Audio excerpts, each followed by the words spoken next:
I don't have to tell you things are bad. Everybody knows things are bad. Everybody's out of work or scared of losing their job. You need to read Alva's comments. The dollar buys a nickel's worth. Banks are going bust. Shopkeepers keep a gun under the counter. Punks are running wild in the street, and there's nobody anywhere who seems to know what to do, and there's no end to it.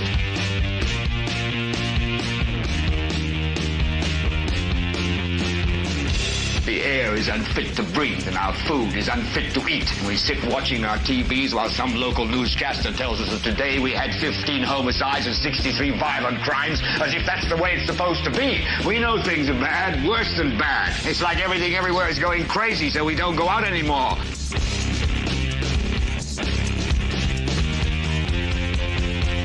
We sit in the house, and slowly the world we're living in is getting smaller, and all we say is, please, at least leave us alone in our living rooms. Let me have my toaster and my TV and my steel-belted radios, and I won't say anything. Just leave us alone. Well, I'm not going to leave you alone. I want you to get mad. I don't want you to protest. I don't want you to riot. I don't want you to write to your congressman because I wouldn't know what to tell you to write. I don't know what to do about the depression and the inflation and the Russians and the crime in the street. All I know is that first, you've got to get mad.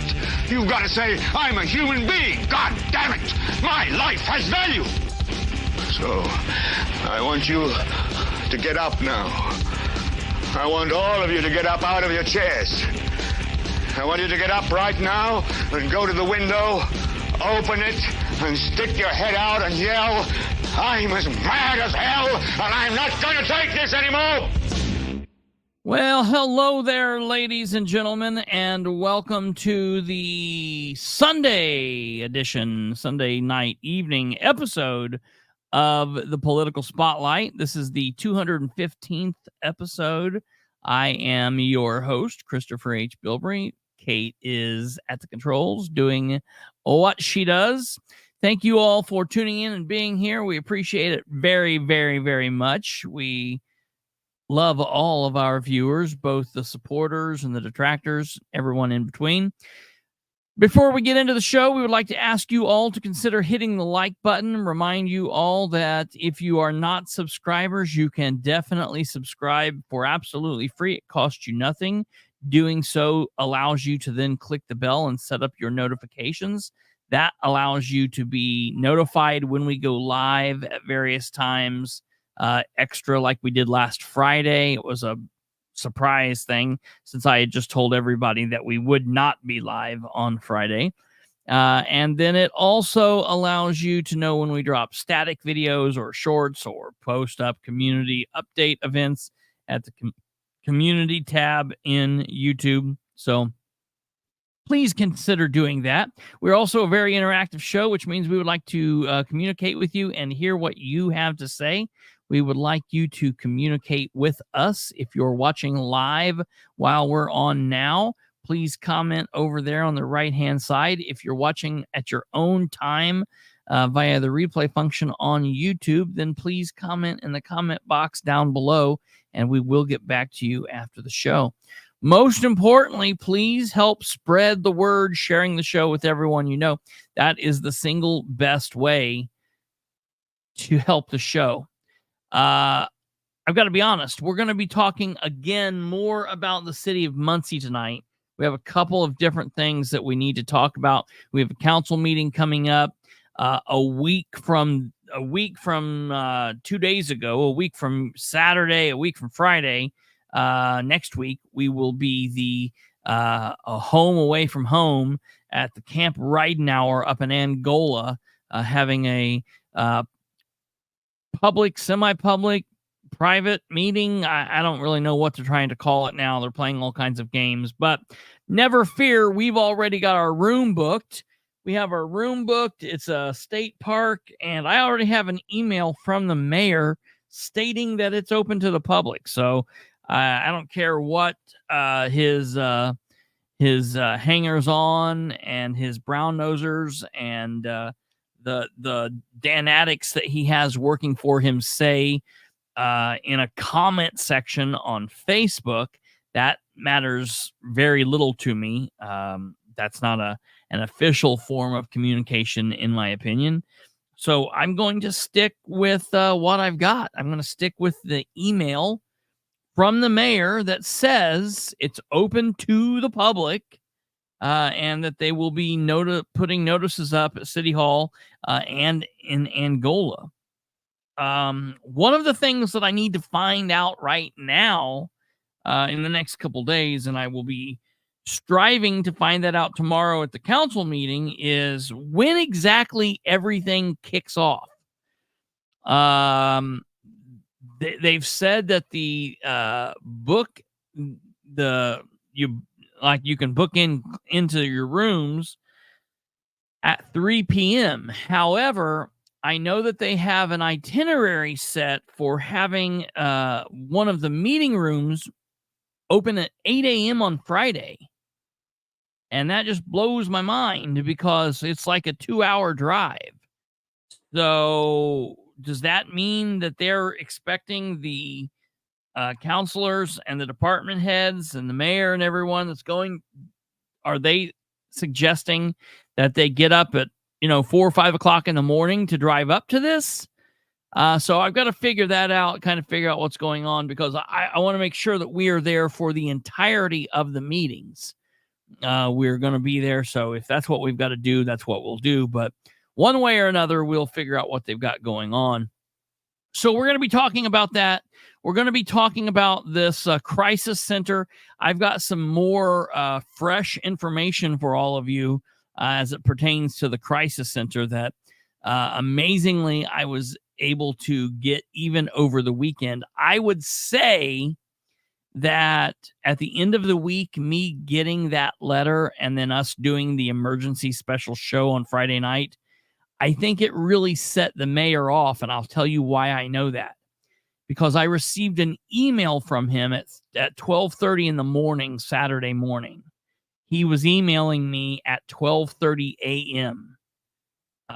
So I think that something got up into his panties and got him a little hot under the collar, if you will, because he was emailing me gaslighting bullshit at like 12:30. So we'll be talking about that. That's the crisis center fiasco. We'll be talking a little bit about the green light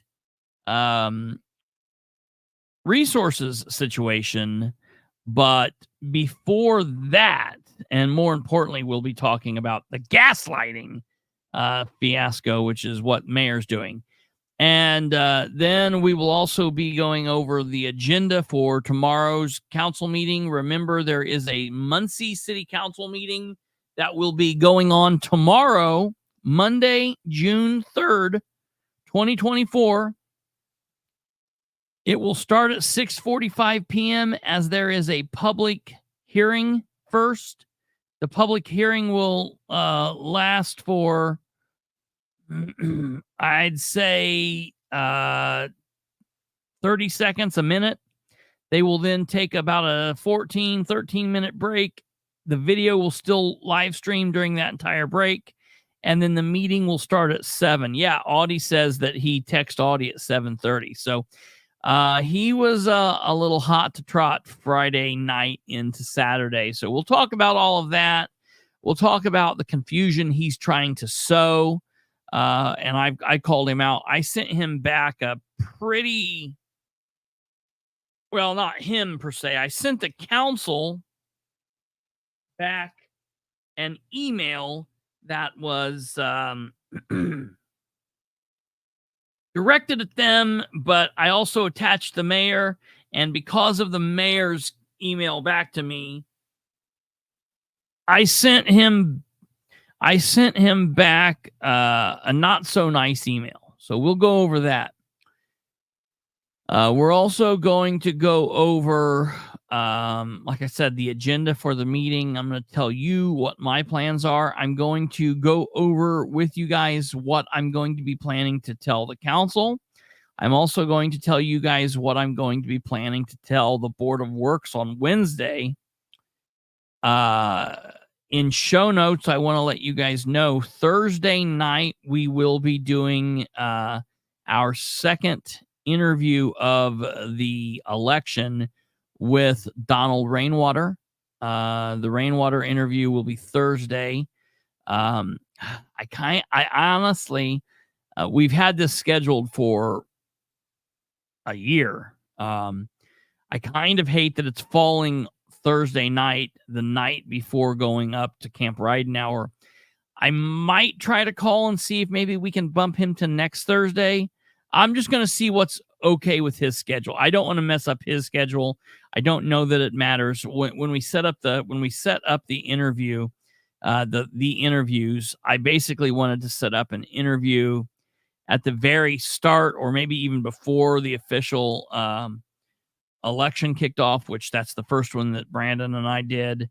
I then wanted to get one after the regular primaries, but right before the convention. And then I wanted to get one. No, wait a minute. Is the Libertarian Convention over, Kate? Okay, so he is the nominee. He is the nominee for governor. So I wanted to get one after. I wanted to get one after the Libertarian Convention, but before the Republican and Democrat conventions. So that's the reason we picked June 6th. And then we've got another one scheduled for October 3rd, right a month before the election. So we've got 2 more interviews with Rainwater planned in this election cycle. So we will, we'll have all the dirt, but I'll try to figure out maybe we can bump him back to Wednesday night. We'll see what goes on, or maybe it'll just be Thursday the 6th. It doesn't really matter. We can do several things at once. We'll keep you posted. Before I get into that, I want to go over something with you guys that I saw on social media today. And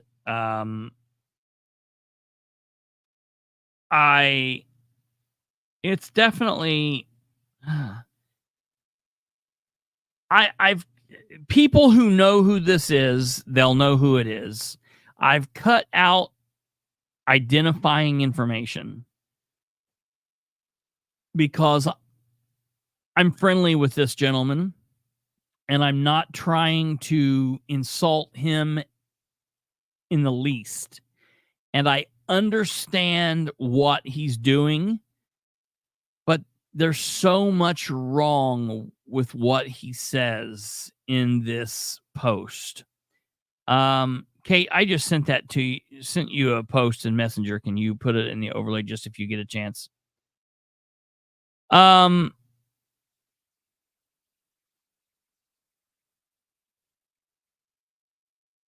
just I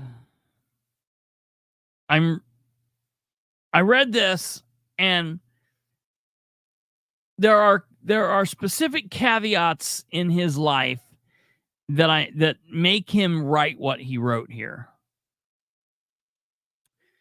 And I understand the reasoning behind it, but it's also what's causing a lot of the problems. And so I want to talk about this. I want to examine this for a little bit.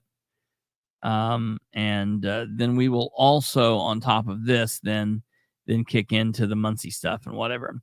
So again, I want to say before I pull this up, I respect the person who wrote this. I'm not mad at the person who wrote this. And when I'm talking about, because I'm going to be very critical of this response, I fully get this person with where they are in their life and what the situations are, why they're writing what they're writing. Okay. And it's going to be immediately people are going to be like, you got a problem with what he's writing? Because it seems so loving and peace-filled and wonderful and it's hopeful, but there's a deeper message down below it. Okay. This person shared a picture, and then with the picture, they shared this comment.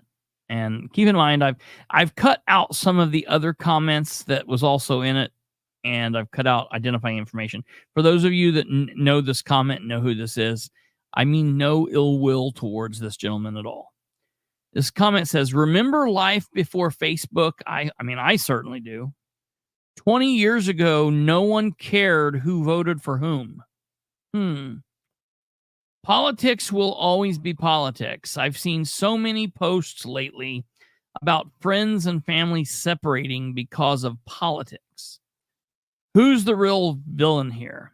Turn off Facebook and go break bread together. Life is not a sports team. Get out and live it. I love you all. All right. So on the whole, that's like a really positive message. All right. I'm old enough. I will be some number that either falls in 1, 2, or 3 into my 40s. I'll either be 41, 42, or 43 this year. I'll have to do the math up here in a minute and figure out what's going on. I'll be 40 something this year. I always have a hard time keeping in mind. Remember life before Facebook. Yeah, I'm old enough that I certainly remember life before Facebook, and it was fantastic. It was fantastic. 20 years ago, no one cared who voted for whom. First of all, I think that is a fallacy. I mean, obviously, people cared. I mean, look, I was in politics 20 years ago. I know that people certainly cared. It's not that people didn't care. It's that people could, number one, stand their ground a little bit more on what their opinions were, and people didn't have a problem to tell somebody, hey, you're in the wrong. Number two, people didn't have the feeling of invincibility of, I can post whatever I want without consequences. Keep in mind, my dad taught me at a young age that you can do whatever you want in life as long as you're willing to pay the consequences. And some of those consequences are, if you do something and it's illegal, you might wind up in jail. If you do something, you might be punched in the mouth. Now, it doesn't make it right. I'm not saying that violence is the answer for thoughts and words. It's not. I'm not saying that. However, there was a time that if you would have said things that we've all said to someone on social media, if you would say that to that person in real life, you probably, or I would have been punched in the mouth. You probably would have been on the other end of that. If someone said something that they've said to you online, if they would have said that to you in real life, maybe you would have punched them in the mouth. And I'm not saying that's the right way to react. It's just the way that it happens. We have lost the ability to have consequences behind what we say. Everybody feels like the First Amendment means everyone has to give credence to what we say. That's not the First Amendment. We have a right to say whatever we want to say, but we have lost the understanding that sometimes what we say might cause us to be punched in the mouth, or it might cause us to be laughed at, or it might cause us to be made a pariah of, or it might cause us to be heralded as a hero, or whatever. There's all sorts of things. There's good and bad, but we've lost that understanding because everyone is just typing endlessly into the void. But I don't think that makes Facebook bad. It makes us weaker minded. Politics will always be politics. Yes, that is a constant in this. That is absolutely true. Everyone thinks that politics is getting worse. It's not politics getting worse. It's the people are getting worse. Politics is the constant. You have people fighting for positions to be public servants, and then quickly they determine this is not about being a public servant. It's about being powerful. It's about being in charge, and it makes me feel like I am the highest person in the world. And that's politics has always been that way. The difference is we as human beings have lost the sense of decency that we once had, and we've lost the sense of shock value, and all of that stuff has become a thing that's more important than decency. We've also lost the ability to realize that words cannot hurt us. We've lost the ability to we've lost the ability to be somewhat decent, and we've also let a sentence hurt us worse than a paper cut between the corners of our mouths or a paper cut between your toes. Used to be the worst thing in the world was a paper cut between the corners of your mouth. Now the worst thing is what someone from half across the world says to me under a comment on social media. No, it's not. There are people dying of cancer. This is just Facebook, okay? So that's the first thing.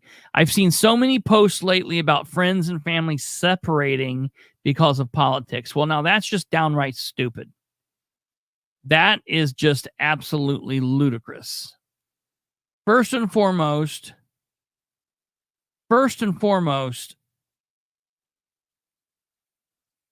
if that's happening, both sides in that situation are idiots. Both sides. Because if you are a family, if your brothers and sisters or mothers and fathers or husbands and wives or grandparents and grandkids and uncles and aunts, and you're letting politics separate you, you're idiots. Yeah, you're idiots. That's all I can tell you. Who is the real villain here? It's the same villain that it's always been. The devil. The real villain is the devil, the evil, the I don't know. Whatever you want to call it.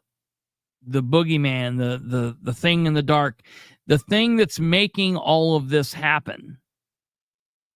This is not Republicans versus Democrats. This is not us versus them. This is not whites versus blacks. This is not gays versus straights. This is not all of that crap. This is all of those people have lived together and can continue living together and should live together and be just fine and treat everybody as you would want to be treated. Give everybody I don't believe the adage that everybody deserves the same respect as everybody. That's full of crap. I am not going to give some stranger I don't know the same level of respect that I give my grandmother or my grandfather. I'm not going to give some person I've met for a week the same level of respect that I give, the preacher in my life that I've known for 20 years, or my friend that's an attorney that I've been best friends with. And, everybody gets a baseline level of, oh, you're a human. Okay.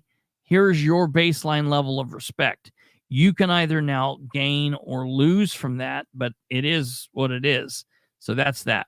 Turn Facebook off and go break bread together. Yeah, I agree with that. I think that's fantastic. I don't think that it's like, get out of it and never come back. It's where we at. You have to use this stuff.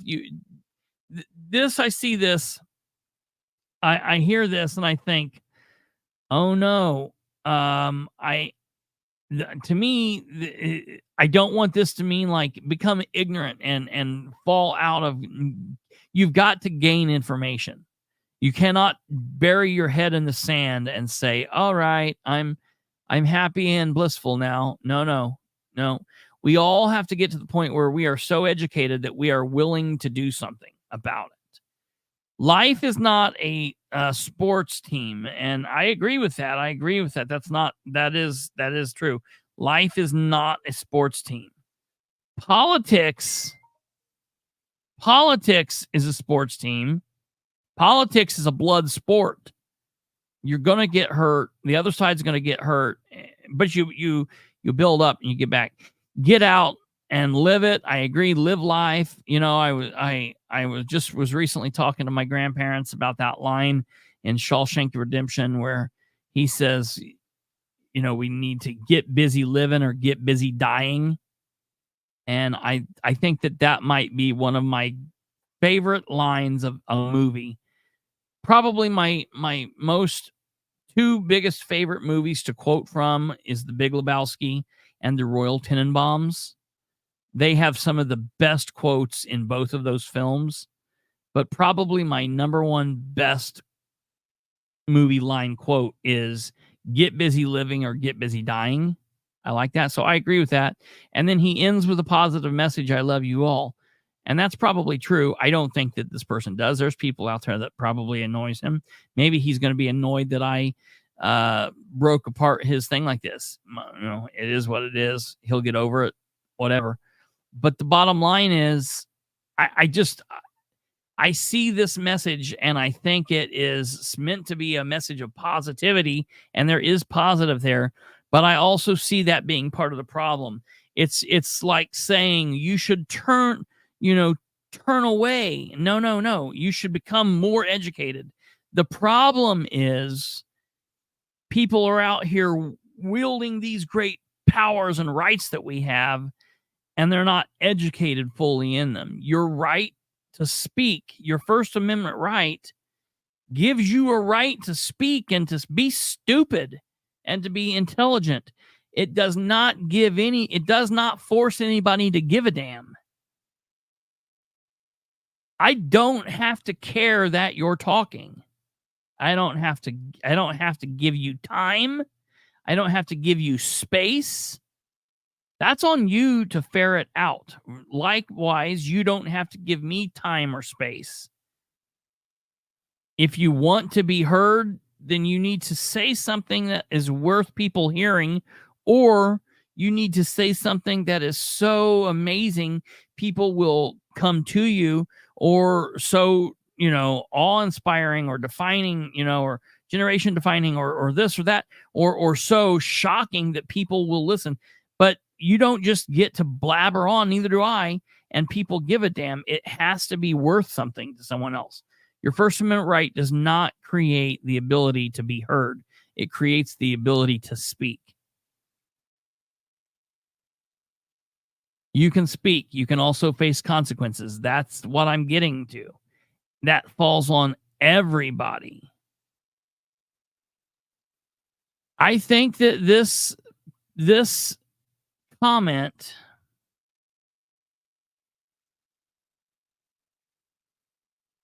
was amazing because probably about 2 or 3 hours afterwards, I saw this picture. And to me, they go so together. See this picture? This thing says, this is a cool thing. The day people understand this image, everything changes. The day that people understand this, everything changes. And so what this picture is the big, bad, scary shark that goes normally through and eats all these little fish. But then it's all these little fish clumping together, and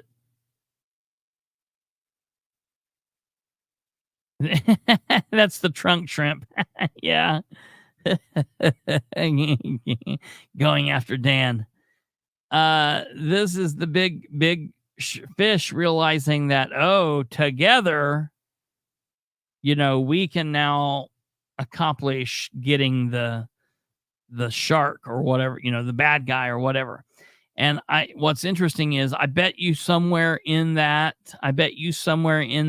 fish, there are white fish and there are black fish and there are Hispanic fish, and I see down there at the very tail end, it might be hard for you guys to see, I see there's a straight fish, and then over here on the right-hand side, there's like a gay fish. So it's like, that's like a community. To me, what that represents is us one of these days realizing that it's not an us versus each other, and it truly needs to be an us versus the system. And so I thought that those two things were interesting, and they go together in my mind. And I want to say, I mean, that guy, the person who made that post, maybe he'll never, ever even see this or hear this, and so it doesn't matter. I mean him no ill will or no disrespect. I get the point behind his message was like love and I get it. I mean, no bad will about that, and that's good. But that's not going to fix us in the political spot that we were at. I was listening to an interview today, and it's funny.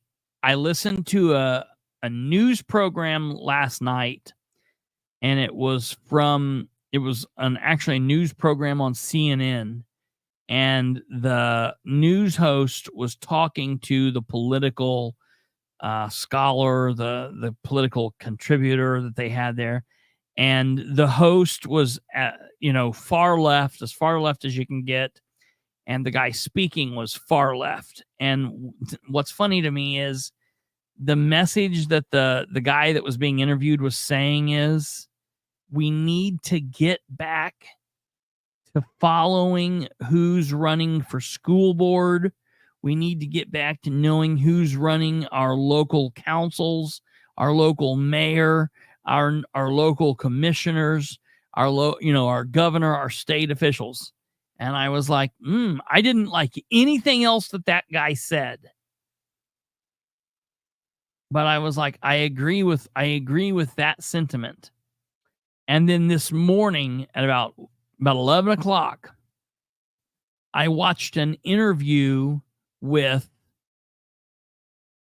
Donald Trump Jr. So two of the most furthest politically ideological people that you could get. The gentleman that I watched last night on CNN and Trump Jr. And Trump Jr. was being interviewed by Tucker Carlson.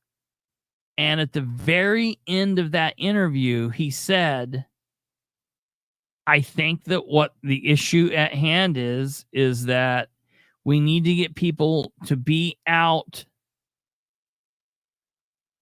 taking care of, following what's going on in the school boards, who's winning these local races. And I'm like, oh my God, like, what in the world? I mean, because obviously, yeah, that's the answer. And nobody understands this. And I'm like, these people would hate each other, and talk about how horrible the other is. And they hate each other, but they're literally saying the same damn thing. And it's just comical to me that they're talking about like, wow, we're going to put Trump in prison, and MAGA's going to come out and we're going to be in World War III, screw World War III. We're going to be in Civil War Part 2, and they're going to do this and they're going to do that. And it's like, only if you let them, you're letting them put the thoughts in your mind. You're letting them put the gun in your hand. You're letting them put your finger on the trigger. You're letting them aim the gun at your sister, your brother, your cousin, your neighbor, and you're letting them squeeze the trigger. And it's like, quit doing that. Lay the gun down and be like, all right, no, I'm done following this nonsense. I want to follow local politics for a minute. I want to try to set the thing. And one of the things, now the CNN didn't go this far, but what Donald Jr. was saying, and I'm not specifically a fan of Donald Jr. What he was saying was the Republican bench is not deep. I think that they literally said, like, if once my father is gone, or if they kill my father, or something happens, like, who's next? What's next? And I'm like, yeah, I've said that there and talked to my grandparents about that. There's no one coming up in the Republican wings. Same way on the Democrat side, in my opinion, there's no one. The benches aren't being built the way they used to be built. They're not doing that. And maybe the way that they used to be built was wrong. All I'm saying is we need to get back to normal, everyday humans, people who are of the left-leaning persuasion, people of the right-leaning persuasion that are just Muncie citizens, Delaware County citizens, Albany citizens who say, yeah, I want to run for town council. Yes, I'm going to run for whatever, and be a good candidate there. And then maybe a few of those will then, move up to the state level, and a few of those will move up to the federal level. And we just need to start practicing how we can do that better. I just thought it was interesting that they were both saying the same thing. I said through my whole campaign, if you can't clean up your own backyard, you can't clean up a nation. And that's very true. That's absolutely true.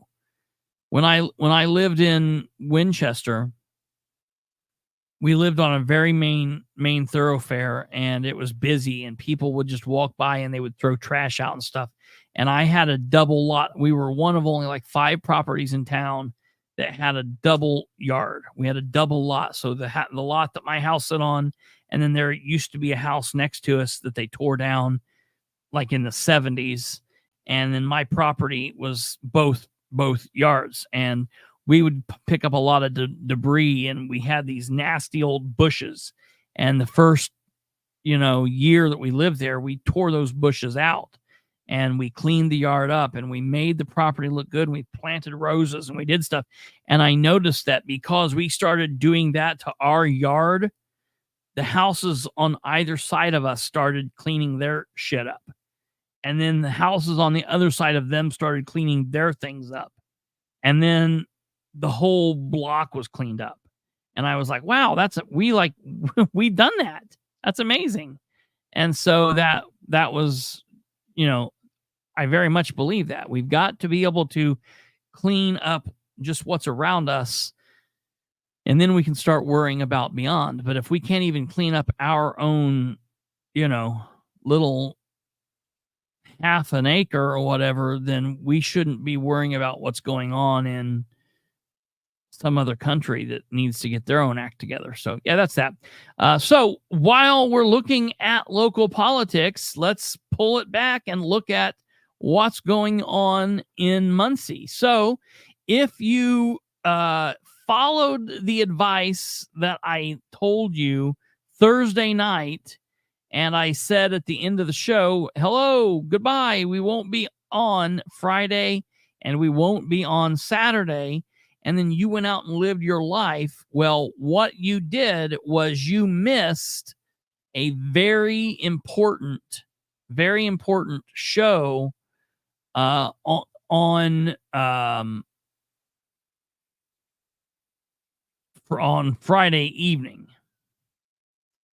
I did a show Friday evening where I discussed some breaking news. And just real quick as a recap, I want you to go back, and if you have not watched, I'm going to tell you, if you have not watched episode 213, and if you have not watched episode 214, you need to go watch both of those.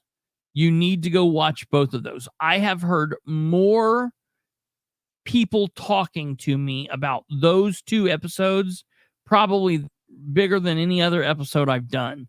I've had more people commenting those to me. So go watch 213 and 214.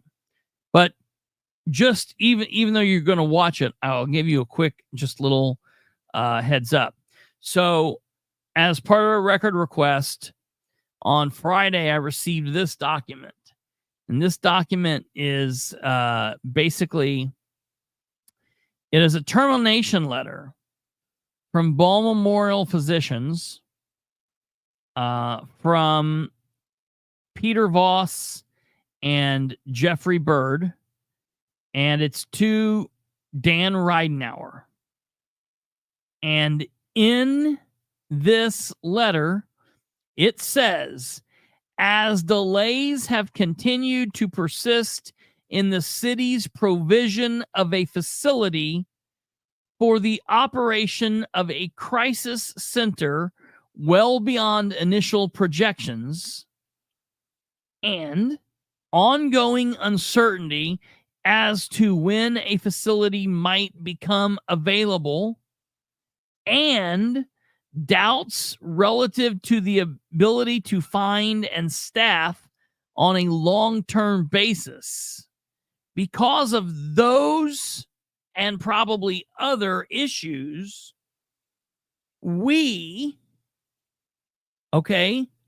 Memorial Physicians, IU Health Hospital, and physicians who had entered into a partnership with Ridenour back in February of 2023, they have decided they've made the difficult decision that the belated execution of the arrangement is no longer feasible.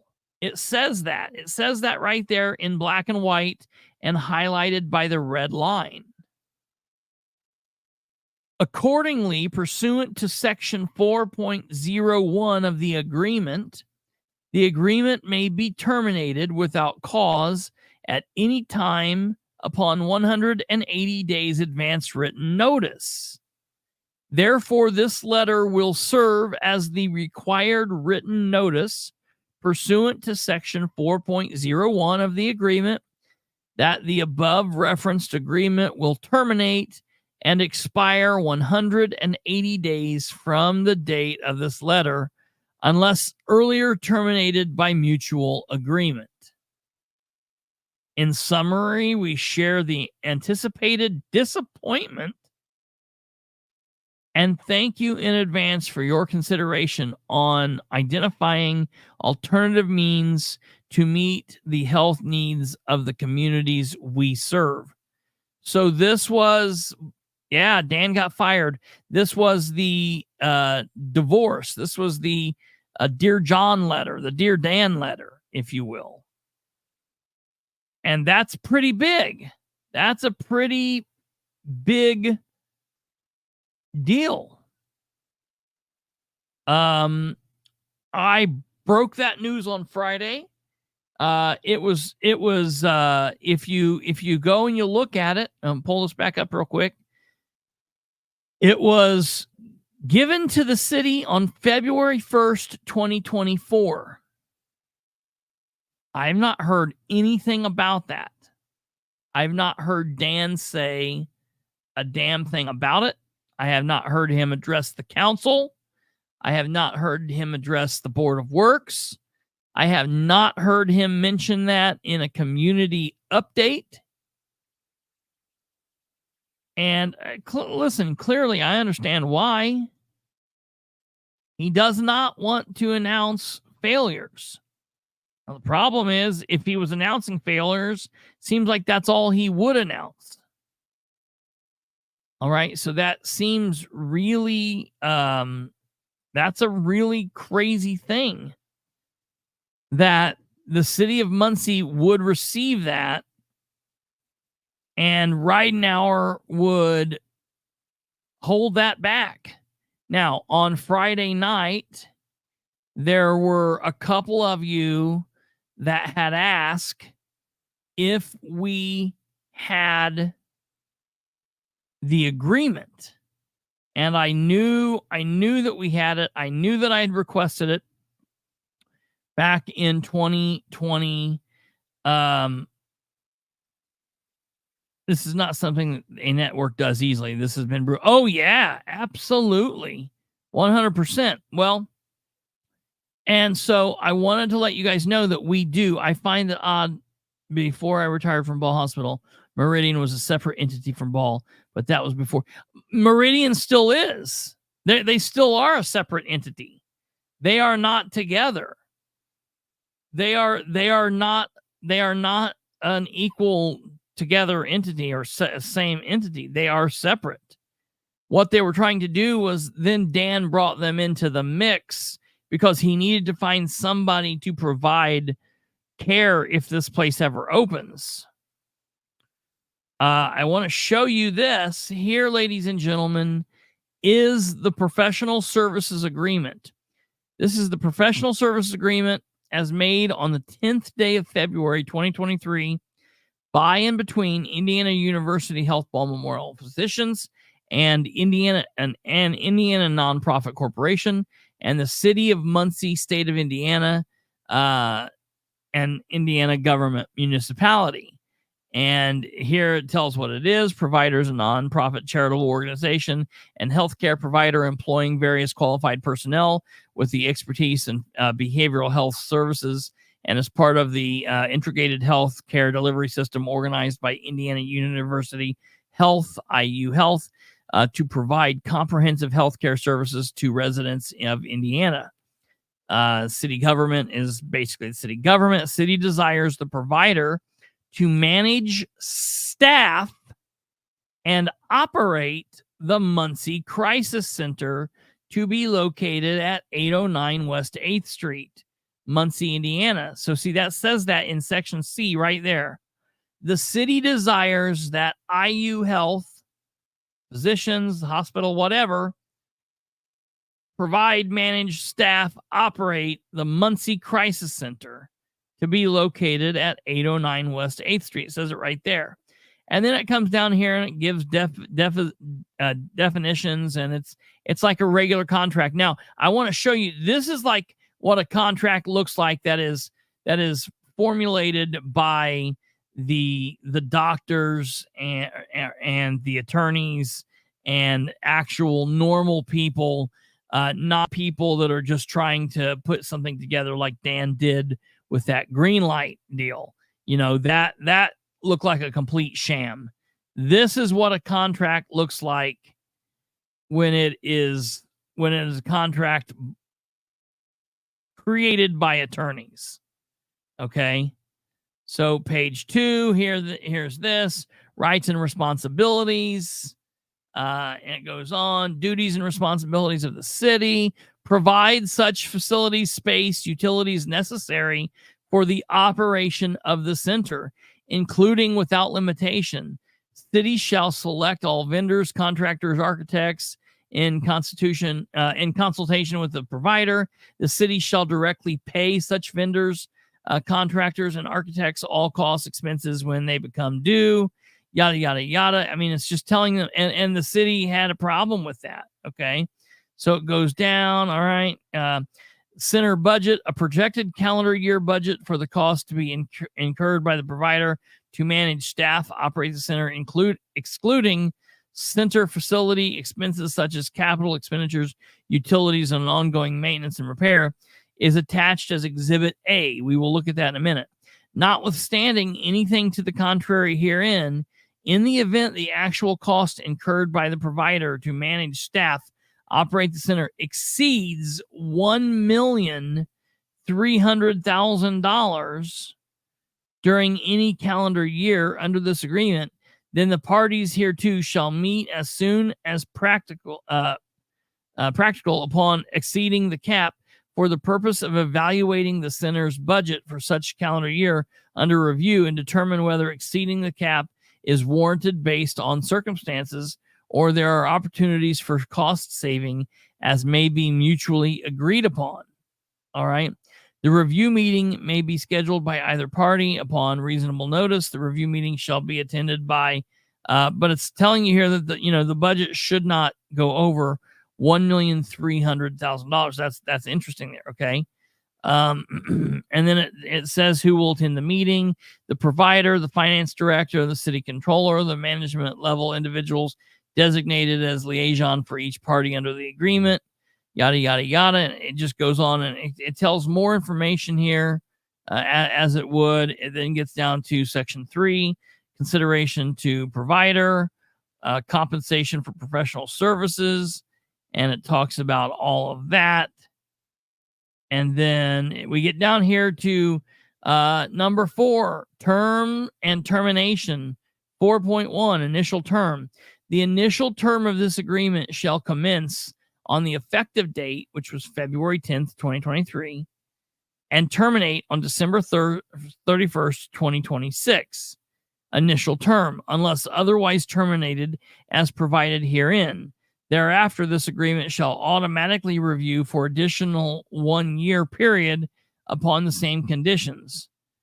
Renewed term, unless otherwise terminated as set forth herein, notwithstanding anything contrary to the contrary herein, either party hereto shall have the right to terminate this agreement at any time without cause by giving the other party 180 days advanced written notice, and upon the expiration of such period, this agreement shall be terminated.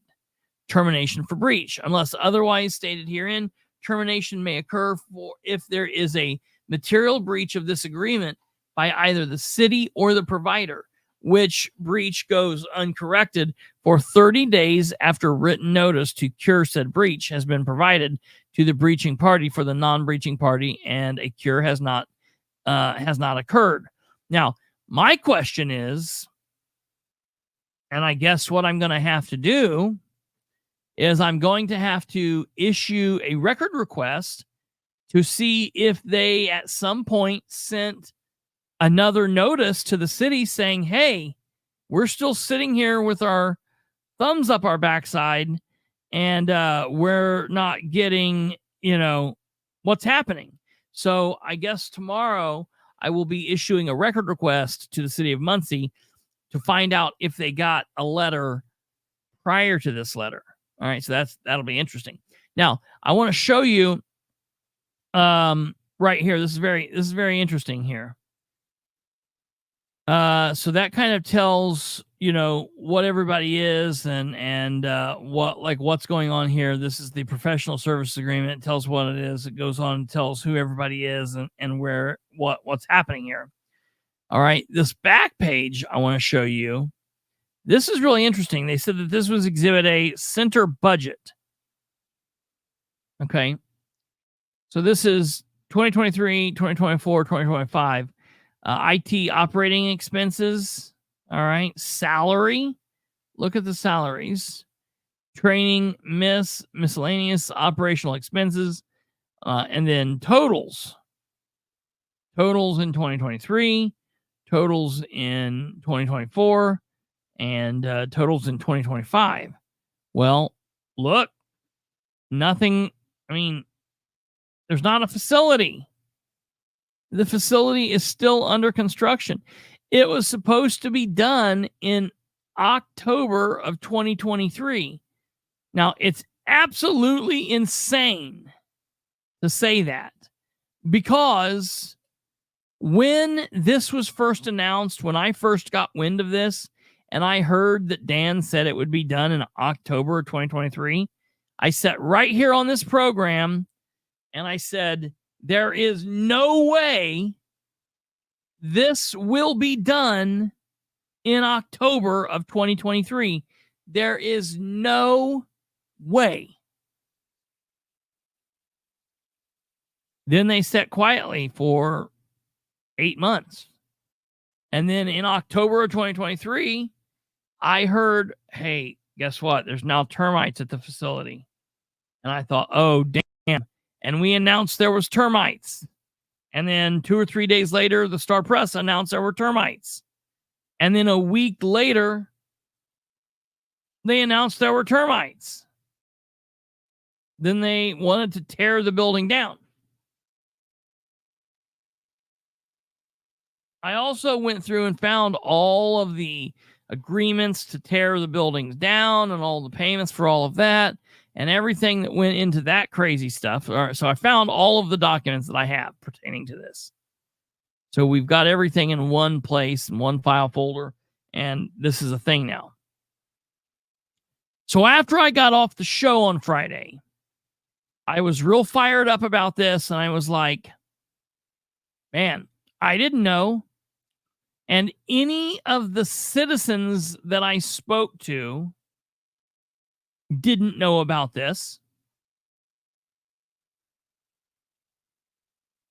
And all of the people in Muncie that I spoke to did not know about this.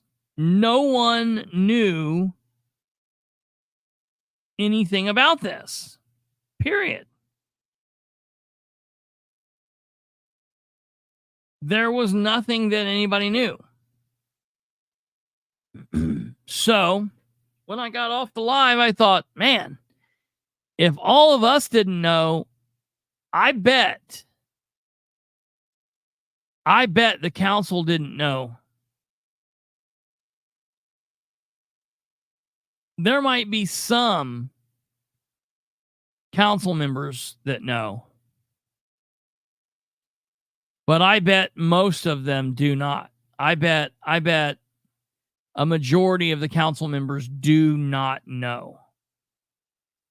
So I was like, I'm going to send an email to the council so the council will know.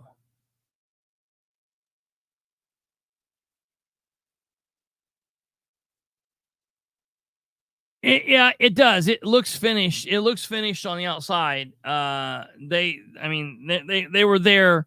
They were there Saturday, still working on some of the stuff on the outside. But there's stuff on the inside they're still doing.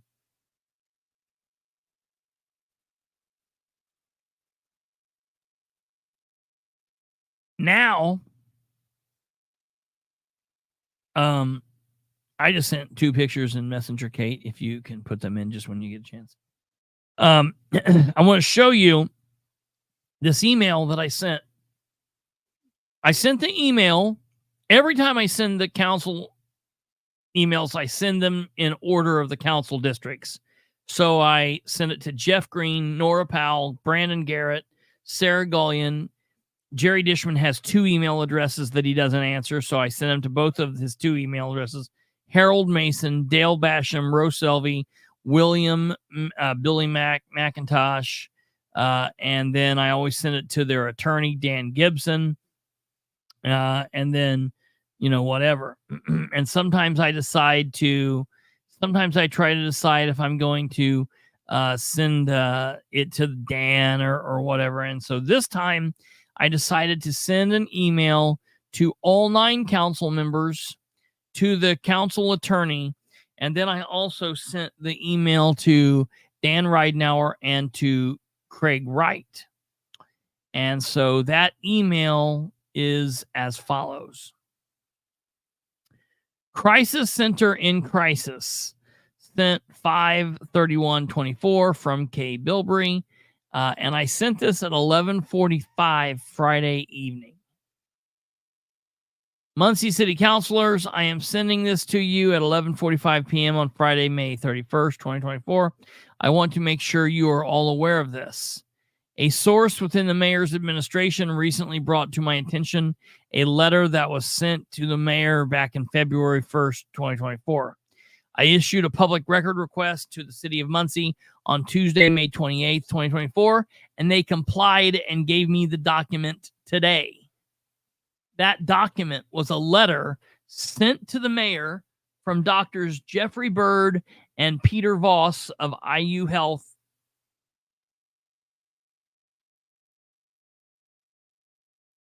Ball Memorial Hospital. The purpose of the letter was to notify Mayor Ridenour that IU Health was terminating their partnership with the city in connection with the mayor's crisis center.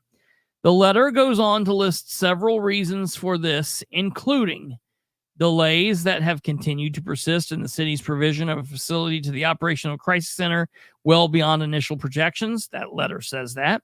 Ongoing uncertainty as to when the facility might become available. It says that. And doubts relative to the ability to fund and state the facility on a long-term basis. So I am sending this to you all. So I guess first, to make sure everyone is on the same page. I feel it is important for better communication and trust to make sure we are all reading from the same sheet of music. Wow, look, we didn't even need to travel to Angola for that lesson. Anyway, from the time this was first announced in March of 2023 through now, the city has paid IU Health close to $33,000 for what I will be looking into. But I just wanted to make sure that you were all aware so the appropriate checks and balances could be in play. I put pay, but in play, maybe we could try to get to the bottom of what is going on with this project. I know the hits keep coming for the Ridenour administration in many different areas, as well as this troubled crisis center now, with it having been dealt another major blow. But the part that worries me is that the mayor and his team, for one reason or another, have seemingly tried to hide this from the citizens. And that is not good. He needs to know he no longer has a choice. He needs to feel the pressure of the council and the public demanding of you, now I'm talking to Ridenour, to start informing the bloody citizens on what is going on. He needs to use the mayor's updates to be less Mr. Rogers and more public servant that is being upfront and honest about everything that is going on. The good, the bad, the ugly. The big question here, as always, is why has the mayor kept this from the public? What else does he continue to hide from the citizens? For anyone that wants more information on the letter, you can click to the following link and they can see the show. So I sent that to them at 11:45 that night. I will tell you, I was more than blown away when I received a message back from Ridenauer at 12:32 a.m. I was absolutely shocked. And his email is as follows. Please go to the city website. Scroll down to press releases.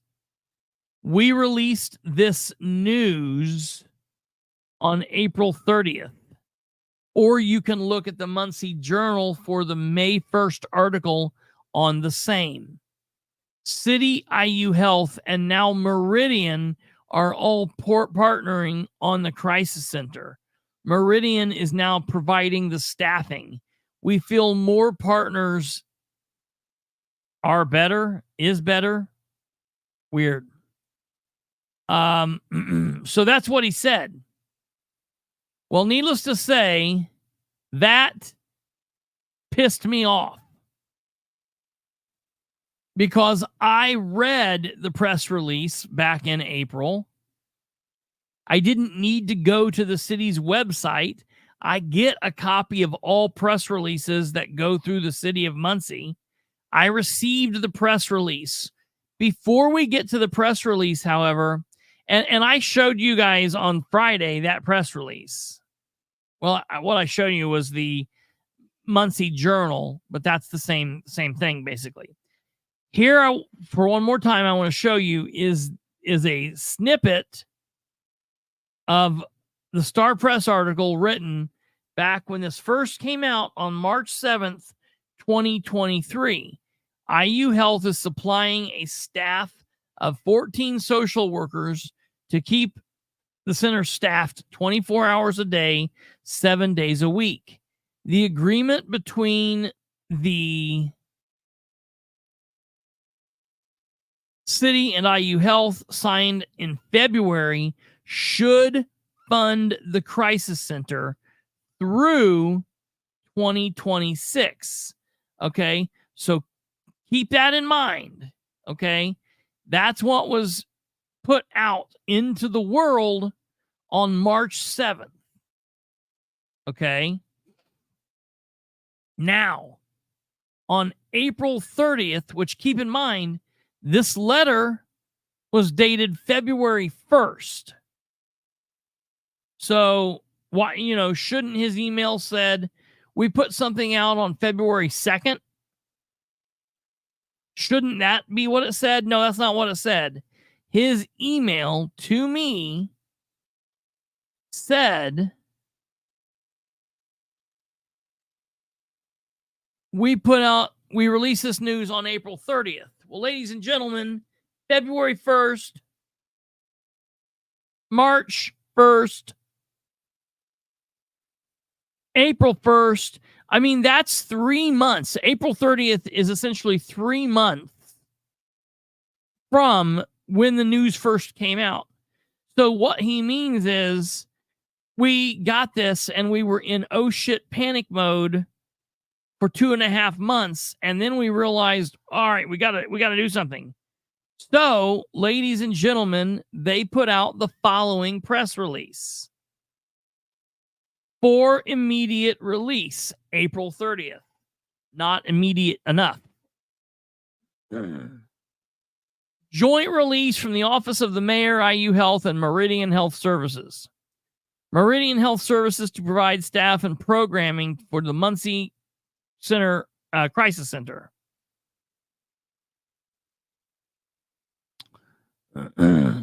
Yeah, pretty word.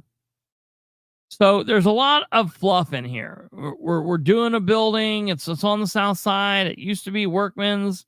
Yada yada yada. That tells us nothing. There are 3 lines in here that I highlighted. IU Health has been an integral partner in planning and developing the crisis center. To me, that sounds like something that you say to somebody right before you're like gone. Well, I really had fun these last 10 years we've been married. John,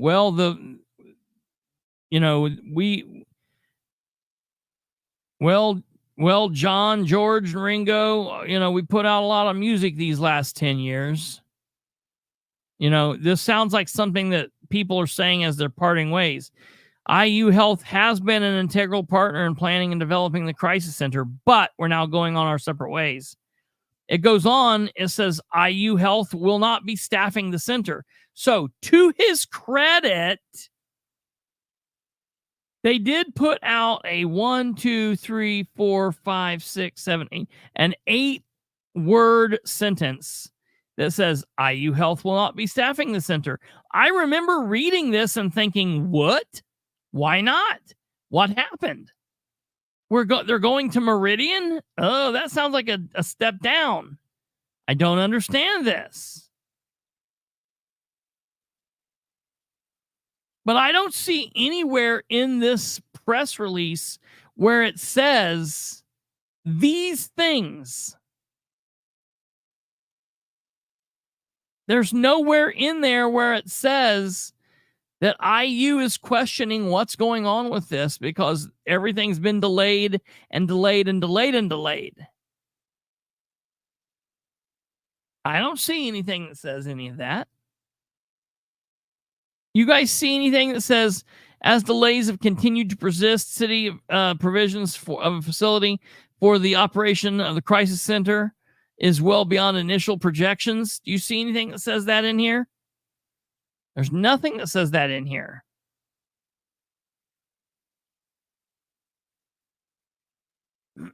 So when he sent me the email that tells me, oh, we released this, go back and see, I am like pissed off at that point.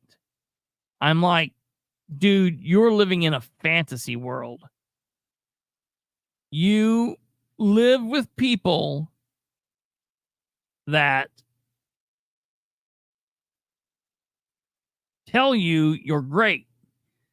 You live with people that tell you that your clothes look wonderful when you're naked. You're not living in reality. You are not living in reality. So, ladies and gentlemen, I then sent back the following response to all 9 council members and to the mayor at 6 a.m. Saturday morning. What I said was,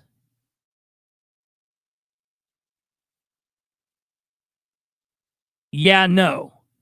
See, I feel you're not understanding the issue at hand. I read the press release when it first came out on April 30th, 2024. To make it easy for everyone, I have included that press release from 4/30/24 below in the attachment called Screenshot 2024-0601. That attachment has a clip from the Star Press article dated March 7th, 2023. And then below that is the city's press release from April 30th, 2024. The second attachment, called 2/1/24, is the letter from Doctors Bird and Voss from February 1st, 2024. Now, to clarify, my email I sent at first last night to the counselors and adding you was to bring to their attention the letter from the Doctors Bird and Voss. Now, maybe some of them or all of them already knew about that letter but I get the feeling they did not, because just being honest, that letter was not mentioned anywhere in the city's press release. The press release said things like, IU Health has been an integral partner in planning the developing of the crisis center. IU Health will not be staffing the center. We're excited to partner with both Meridian and Muncie working to the project, Nowhere did it mention that IU had sent a certified letter to the city on February 1st, 2024, in order to give written notice per the agreement to terminate their partnership with the city because of delays, ongoing uncertainties, and doubts relative to the ability to fund and staff the facility on a long-term basis. The press release did have a one-line sentence saying IU Health will not be staffing the center, which seemed odd since the Star Press article had said IU Health is supplying staff of 14 social workers to keep the center staffed 24 hours a day, 7 days a week. The agreement between the city and IU Health signed February should fund the crisis center through 2026. But there was no other information to go on, and that was done on purpose. The difference is the presser made it seem like everything was swell and there were no issues and everything was running smoothly, like it should have been. But the letter from Doctors Bird and Voss painted a different picture. So I was simply making sure the council knew of the February 1st letter and how it existed, seeing how it was sent February 1st and you, Mayor Ridenour, and or your administration had not said a single word about the actual letter. Hell, it took you nearly 3 months to even put out a presser that was extremely veiled. So again, I wanted to make sure the council was on the same page, just like the citizens. Muncie needed to be aware too, which I took care of publishing all of that Friday evening. But really, the most important thing was that I wanted the council to know that issues, setbacks, and or delays are what caused this, as the doctor's letter clearly laid out. It was important for everyone to be on the same page, specifically because the city has paid the IU people nearly $33,000 to IU, and all of a sudden there's a shift. I think it's important that all factors are known to everyone. That is what I don't get, Mayor. You don't seem to understand yet, or maybe it's that you truly don't care. I don't know. But what I do know is you do not get to be the decider of what is important to be known or not known. You are a public servant. It is time to start serving the public. So many of the issues and struggles and criticism of your time in office have come from you and your team trying to be reactive to everything rather than proactive. You have wanted to hide bits and pieces back and say the only thing that matters is what we tell the public, but it does not work that way. Simply saying, well, at least I'm not Tyler, doesn't make you better than Tyler. You don't get to wear the badge of not being Tyler simply because you were the first Republican to win after the Tyler administration. No, you actually have to do better and be better. And right now, you guys aren't doing too hot at any of it. Bottom line, the crisis center has been a cluster since day one, and you just do not want to admit that. What kills me is if you would do that, admit when things go wrong, if you would be truly authentic, and if you would admit the screw-ups and the flubs, you would gain so much more. You ran on being the white knight, improving communication, transparency, and accountability. But the truth is your administration has not done a damn one of those. Honestly, they are all worse. But you have sycophants all around you that will tell you will not tell you when something is wrong. You and that emperor with no clothes. You've made it to where the citizens of Muncie don't feel welcome in City Hall. And then, of course, every project you announce, the citizens just wait for it to be another flub, Till Pond, or another flubbed Markets on Madison, or another flubbed Michael's Place development. Not to mention the chaos surrounding Greenlight Resources and Dustin Clark. And the Board of Works don't ever truly look through their claims. If they did, they would have caught you guys, signed off, and paid money out on 3 separate invoices with the same damn invoice number. That is just one of the many, many, many little issues. But the thing is, it's not the missteps that make people question you. It's not that someone you trusted might have taken advantage of something. It's not the Crisis Center has been one screw up after another since the start. It's how you are seen handling all of that when it happens. Instead of saying, yeah, we messed up, keeping the IU letter from being public, instead of being honest about it, you try to gaslight people into thinking that the presser on April 30th that had one quick throwaway line saying IU Health will not be staffing the center is the same thing as doctors saying as delays and issues and yada, yada, yada, projections, all that shit. You act like it's the same thing. I don't know. Maybe you can fix it. Maybe not. Maybe you don't care. Who knows? However, to end, I want to fix the last line of what you sent me. You said, we feel more partners is better. I'm going to fix that line. We feel more communication, transparency, accountability, and truth is better. And then I sent that to him. And of course, he didn't respond to that.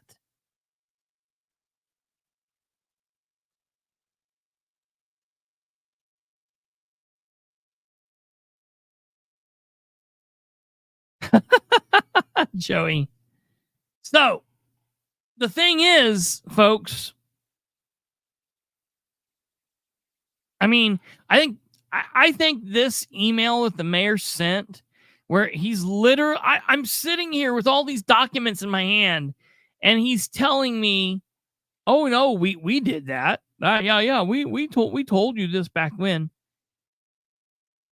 Is that not the? I hate all of the new buzzwords that are always said, narcissistic and gaslighting, all these things that people are just running around using. But I'm going to tell you,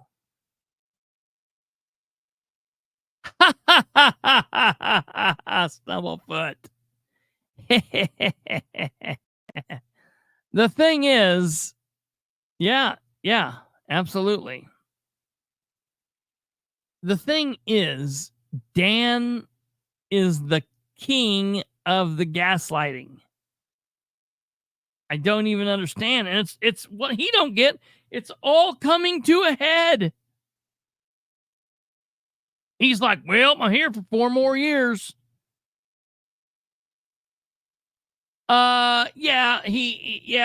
told Audie that he put all this out. It's no big deal. Everybody, this was known. We put all this out. He told Audie that everything was good.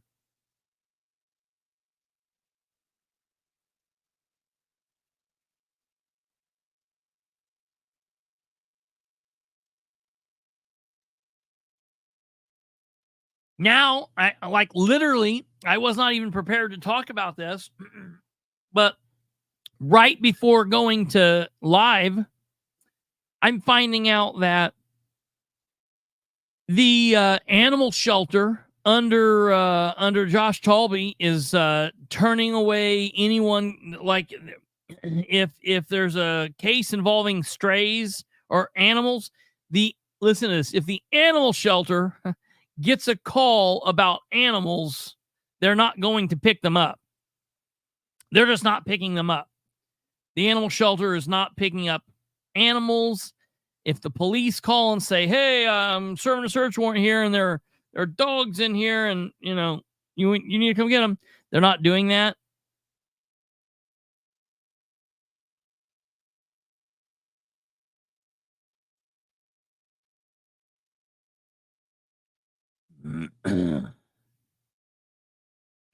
There's just all kinds of issues. So, yeah, it does, right? I don't get the whole deal with an animal shelter. So, that, ladies and gentlemen. To be fair, though, if Yeah. you don't pick them up and take them in, you don't have to worry about whether you have to euthanize them or not. That's true. That's one way to keep from being a no-kill shelter. That's true. That is one way from being. Let them run wild and, attack people. It's fine. That is true. So that takes us to the Muncie City Council meeting tomorrow. You will be able to watch the council meeting here live.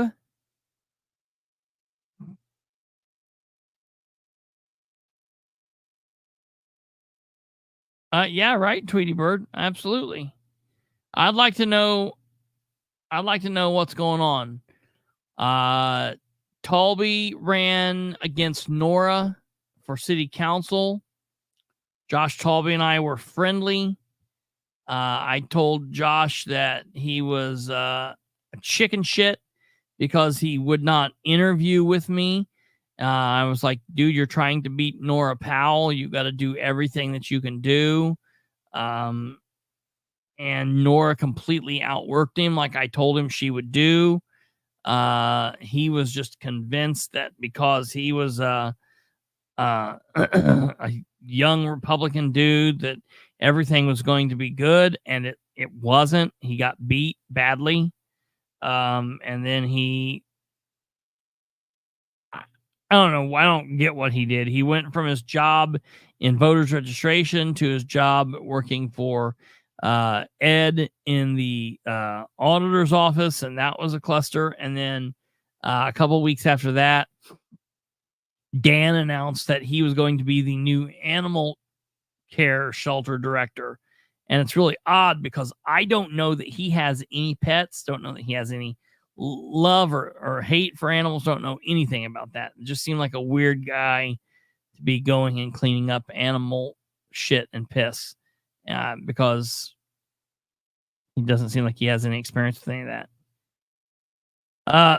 So that's that. Now, on to the Muncie City Council agenda. You will be able right here to see that meeting starting at 6:45. Keep in mind, it'll come on. They will do the meeting. It'll last for like a minute or so. And they will then adjourn and go walking around. The feed will stay up. And then at 7 o'clock, 15 minutes later, they will start the meeting and it will go. So keep that in mind. Then after the said meeting, keep in mind, after the meeting, you will be able to find Audie and I right here giving a recap of the meeting and talking about everything going on there.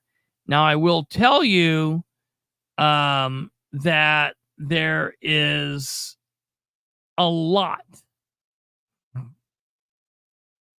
I want to make a count. So I want the council to make an ordinance clarifying how the city is to maintain security within our city parks. That's I get what you're saying. We should draw up one of those, draw up an ordinance and see if the council would someone would sponsor it, accept it.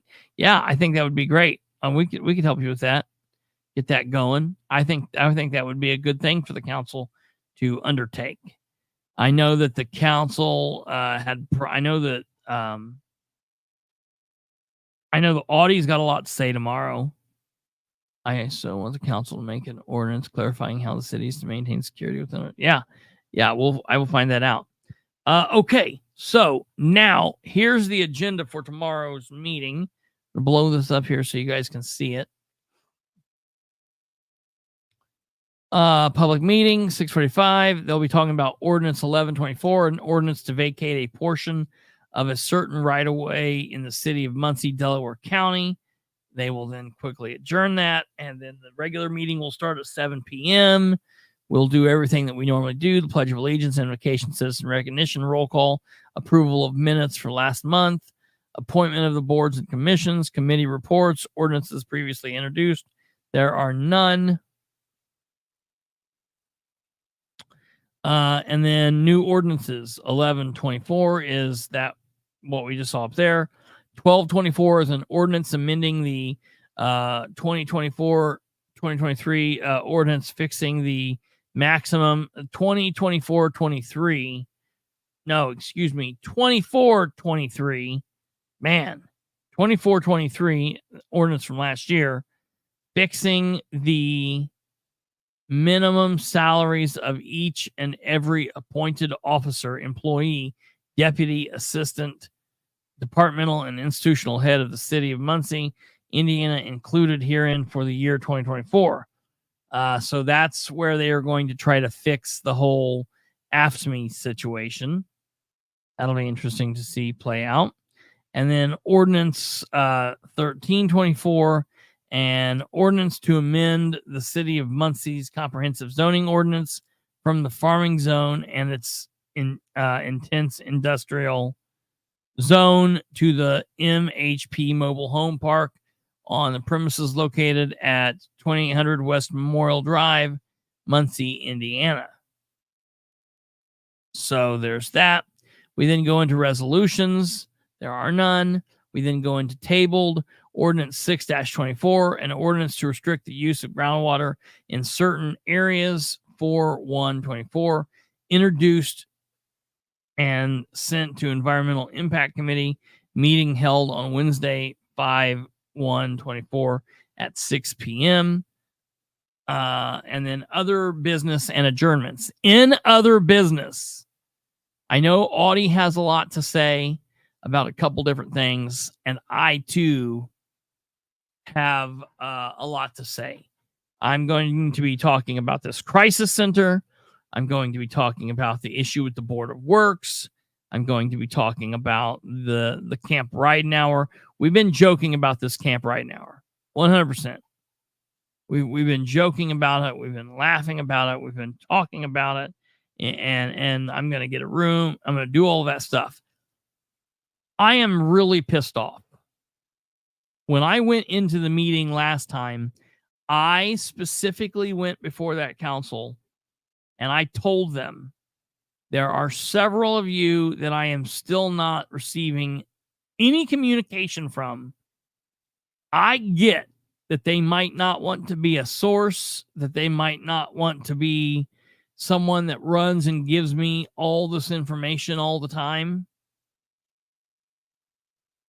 But for the very sake of just the fact that they are elected public servants, the fact that they are not able to pick up their hands and type out an email responding to an email that I have sent them is, I don't even know a word for it. It's ridiculous. It is time for them to figure it out. Period. Listen, it's ridiculous that I can email Nora and I can message Nora and I can leave a comment for Nora and she will respond. But Dale Basham can't get his head out of his own ass long enough to respond. I don't get it.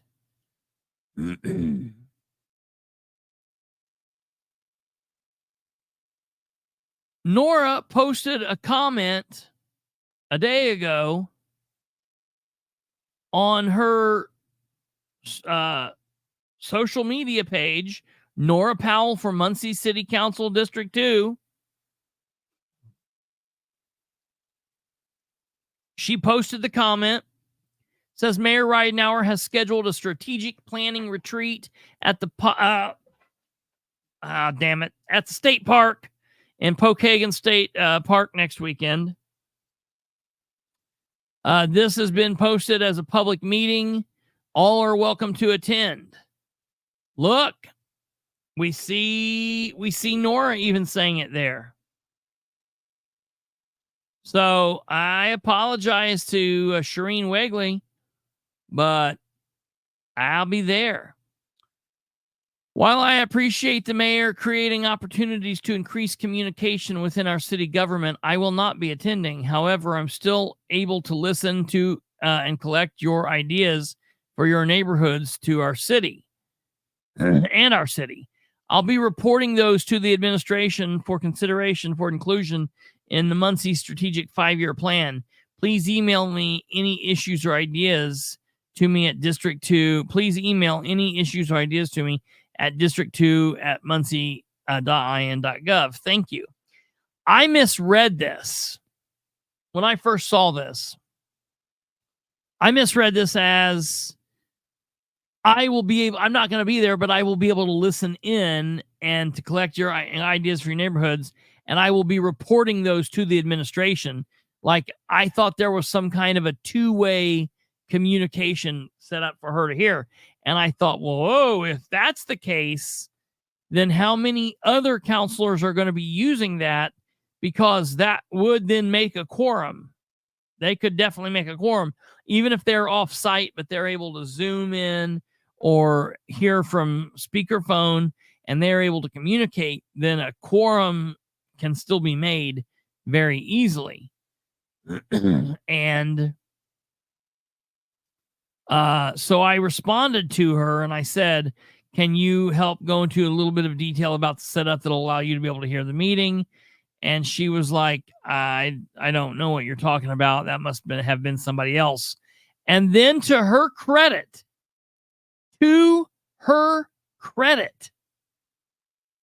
she went back and looked at her posting and then realized what I had done.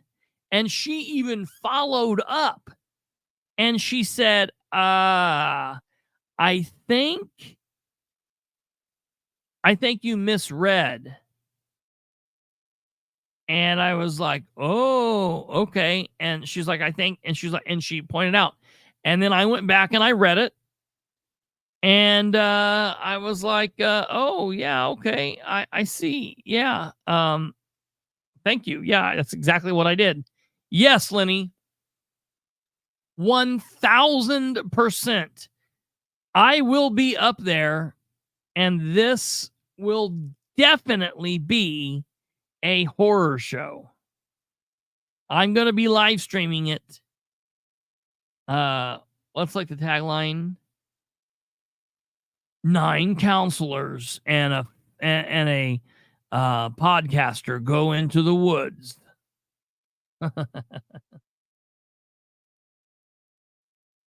Won't it all be crazy if the killer's actually Dan Cannon? Nobody would see that coming. I get killed, Shreen Whack. We're all just massacred. And at the very end of the movie, they take the mask off and it's Dan Cannon. Wouldn't that be hilarious? Everybody's like, Dan Cannon? What? I didn't see that coming. And then right as the credits start to roll, Dan's stabbed through the midsection and he falls to his knees, and behind him is Jim Carrey, back from the dead. Dude, I tell you. Not the actor Jim Carrey. Everybody in Muncie knows who I'm talking about. Anyway, Big Jim Carrey. Big Jim Carrey said, I can speak, what he used to say? I can speak 5 languages. Rich, poor, white, black, and Shedtown. Something like that. Big Jim Carrey. That's what we need. So well, that's I'm gonna take my little boosters that I have never had luck with. My little they apparently give me internet even in the most non-internet net area ever. So yeah, that's going to be interesting. And so I'm going to the council meeting tomorrow, and I'm going to ask them, first of all, because I went there last time and I said, like, you guys need to get it together.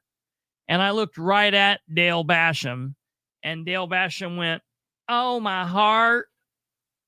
Oh, my," he just did whatever he does. Whatever, I don't know. I can't even hardly stand to look at him anymore. The fact that listen, I don't know. Maybe he doesn't know how to operate his email. I'm just gonna tell you. I have heard from. Well, let's talk about the rundown of who I've heard from and who I haven't. As far as Camp Ridenhour goes, I have heard that Rose Selvey is going, but she is paying her own way. She's paying for her room.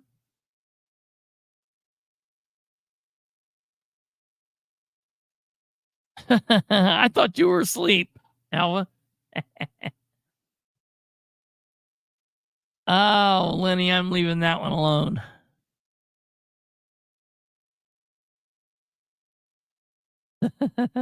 Yeah, right. Yeah. Joe, that's exactly right. It's real scary. I tell you, it looks like something where I wish it was like October. It'd be really cool if this was like October. And what we need to do is, like, next time when he does this next year, because he has announced that he's going to do this every year. So I think if he ever gets to a point where he says,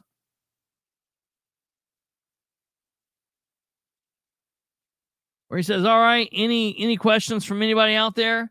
I'm going to raise my hand and be like, hey, next year, can we do this for an entire week? I think that they need to lock us all in one room for an entire week and see if we can't get to the bottom, get to the crux of things. So, but I'm going to ask them at the meeting to give me a show of hands on who is going. Because as of right now, I know, well, no, I can't say I know. I've been told, we'll say it that way. I've been told that Nora's not going, Brandon's not going, Sarah's not going, and Billy Mack is not going. That's 4.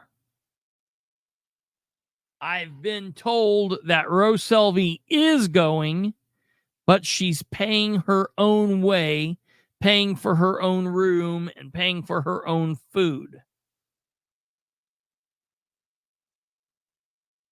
Okay. I have not heard back from Jeff Green. Absolutely disgusting. I don't understand why he can't figure out email. I've not heard back from him. I have not heard back from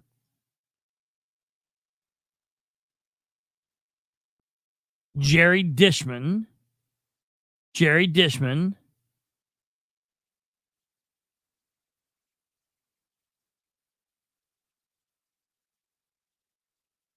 I have not heard back from Dale Basham, and I have not heard back from Harold Mason. So there's 4 people there. Okay. If those 4 people decide to go, it will be a quorum. Now, I had said I don't see Dishman going, and that was that. But someone close to Dishman, close-ish, said that, yeah, he very well possibly could be going. He very well could possibly be going.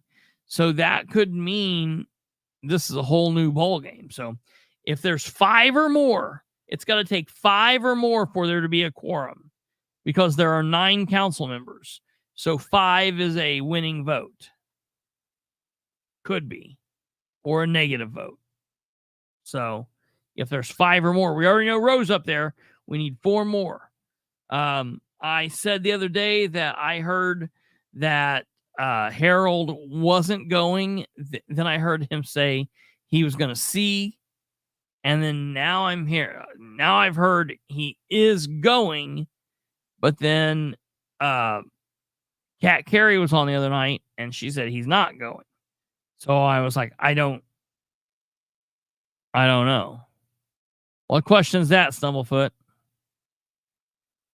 Thank you, Cindy. Kate does a lot. Kate makes the music go. She turns the stuff on. She puts up all you guys' comments. She looks stuff up for me. She puts stuff in the button. She puts stuff up on the side and does all that. Kate makes the show work. If Kate was not here, or we didn't have Kate, none of these things would get put up. These things wouldn't be on the screen. And I would just talk. We wouldn't have shit that pops up on the screen. We wouldn't do math and other things. So we wouldn't have this sign that just flips up when we talk about random people. So without Kate here, the show is at least 80% worse. So that's that. I did a podcast once where all I did was talk. There was no picture. It was a true podcast. The actual true podcasters say that I'm a sellout. YouTube is not for podcasters. You don't do video for podcast. Yeah, and that's just talking about what happens between 9 and the end of the show. That's just minor stuff. Kate's most important role is all of the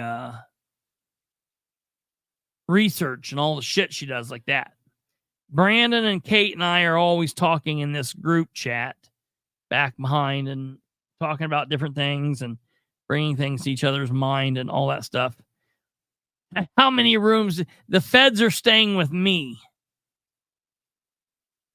I'm hooking into the feds system so I can pick up great sound quality.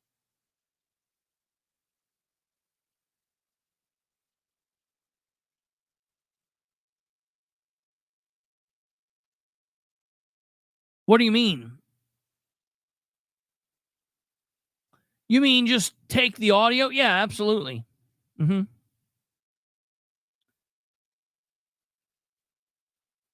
Is that what he does? I watch him. I just haven't. We used to do that.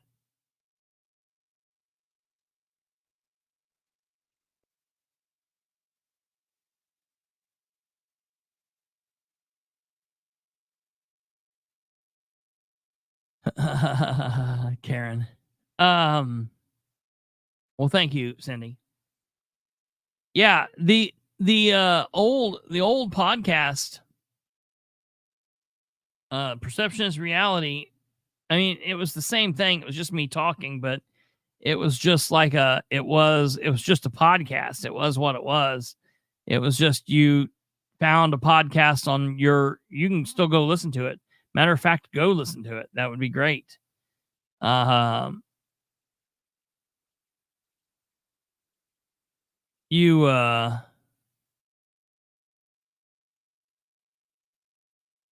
you go listen to it, it helps me. I need to get on there and make another show at some point. At least get to 200.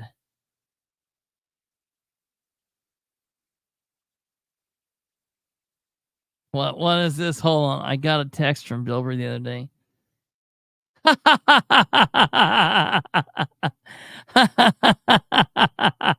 Alva, you idiot.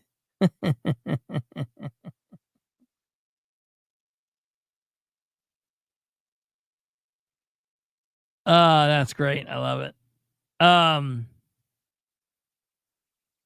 Oh yeah, that's easy to do. That's very easy to do. That would not be a problem at all. That's very easy. Because the system that we use to record that then puts this out to Twitter and puts it to, I don't go straight to YouTube. We use the system that we call the duck. It's StreamYard. And we call it the duck. Because they don't pay me to say StreamYard. So maybe if they want to pay us, we could start calling it StreamYard. But they do allow us to just record to separate the audio. And how many people would listen to that? I mean, would you guys listen to that? I was listening to a podcaster the other night, and I was watching a video of his on YouTube, and he came on and he was like, "Hello, welcome to the, John Smith show. This is literally what he did. He came on and he said, "Welcome to the John Smith show." And then he paused, and then he said, "Welcome to John Smith Talks About America." And then he paused and he was like, "Hello, this is the Smith and Davis show." And he was like, "All right, I got all of that out of the way." He was like, "This same show shows up on 4 different podcasts. So I just like to record the intros and then we do the show. And that's the only thing I have to do. Be easier to listen while traveling." All right.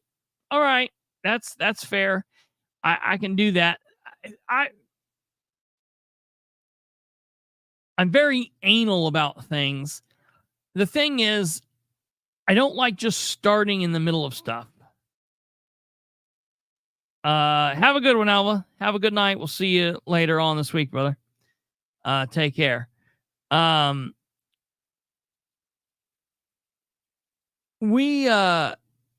need to do that.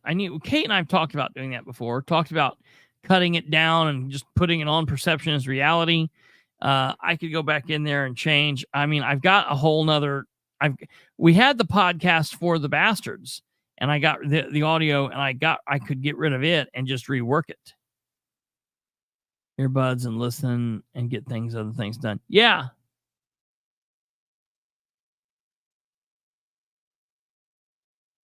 Yeah, that's true. Now, you can do that same. Oh, you guys probably can't. So, okay, because so I do the same thing, but I do it with YouTube. But I have YouTube Premium. So YouTube Premium allows me to turn it on and then black the screen out, and then I can black the screen out and then go do stuff. So I can plug my earbuds in on my phone, and I could go watch Perception, or whatever the name of this show is, the Political Spotlight, and I could plug and play and put it in my pocket, and it's dark, but it will still play. I know that YouTube doesn't do that. That was always the biggest gripe. Yeah. I know, Ejac. I know. I forget that. I forget that because that was the main reason I switched to YouTube Premium. I was like, you mean to tell me I will be able to shut my phone off and still listen to YouTube? Sign me up. And so that's what I did. But okay.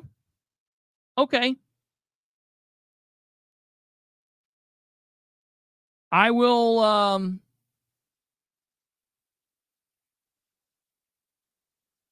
where do you guys listen to podcasts? Oh God. I won't, like, I can't just, let me ask you. Yeah, you can't see the exhibits, but Tweety Bird, if you listen to something that you really political, Stumblefoot.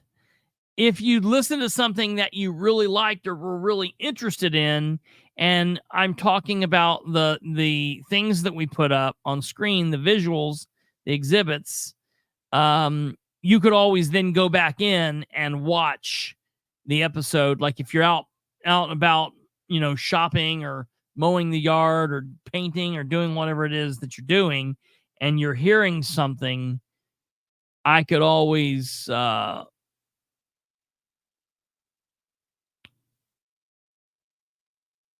was going to say I could put them in the description of the podcast, the pictures, or you could just go back to the YouTube video and go through it and find it. So that, I mean, there's ways around it. And it's like the other thing is,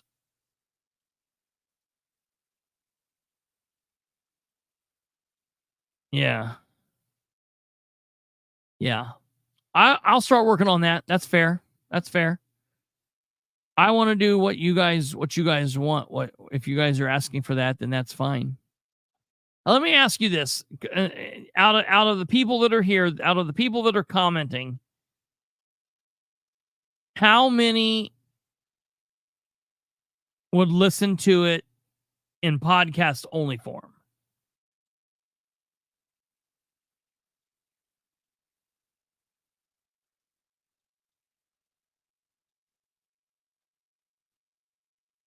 I'm working on that.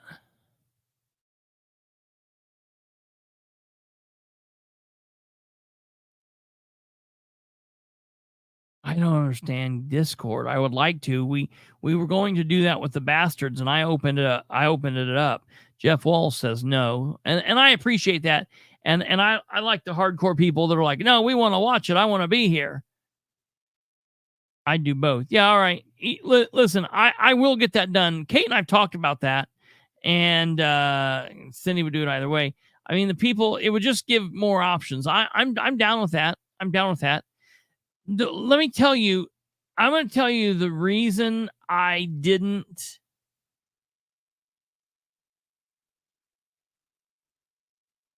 The reason I didn't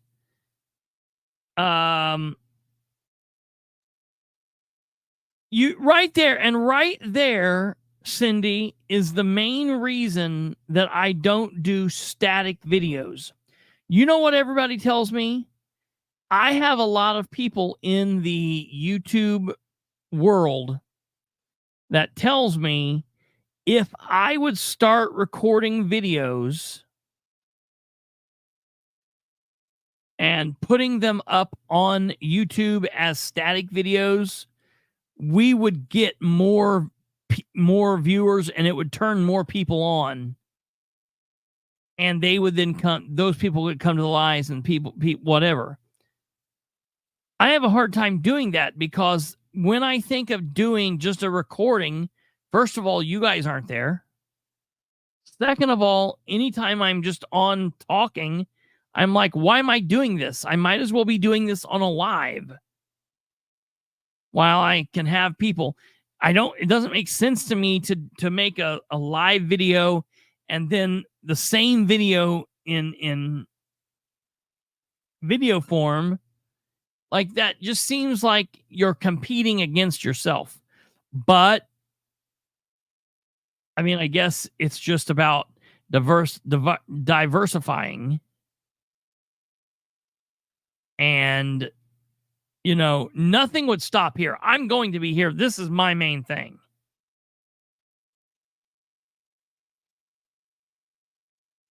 Always, Karen, and everybody, that this is not going away. We're going to continue doing this. I'm just trying to think of things that if there are some of you out here that are listening to this, yeah, absolutely, Stumblefoot. That's the thing. It's just kind of diversifying where people can find us and doing that. So that makes sense. There wouldn't be a reason not to do that. Well, I'm being mentioned. What's happening here? Give me a second. Oh, well, let me tell you. Someone must be listening.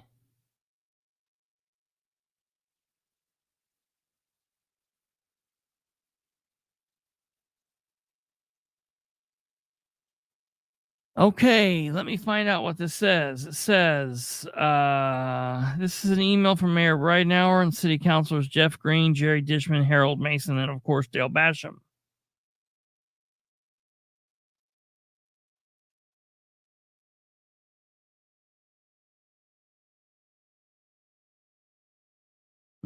Are you going to Camp Breidenauer in Angola? Please email me back. Okay. So we just have the official response sent in from Jeff Green. He apparently doesn't want to get his ass chewed tomorrow. Very good. Thank you, Jeff. If you're watching this, or if someone out there is watching this and just told you to send in an email, thank God. Listen, it shouldn't take me having to threaten you guys to get you to respond. I sent you this like weeks ago. So maybe please start responding quicker. I mean, eventually I'm going to go gripe that it takes you 3 weeks to respond to an email. That's ludicrous. But thank you. Better late than never, I guess. So now, okay. If nothing changes, I will do that someday, Karen, because everybody talks about. I've read it, and everybody talks about it. I'll have to do that. That would be interesting.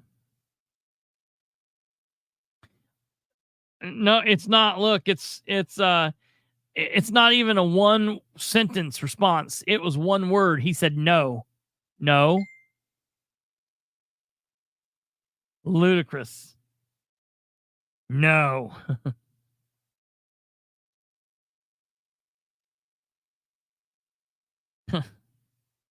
I don't even understand, man.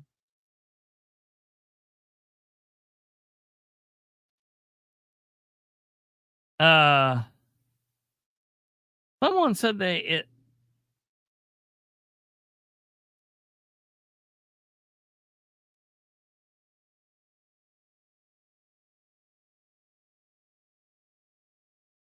what is this?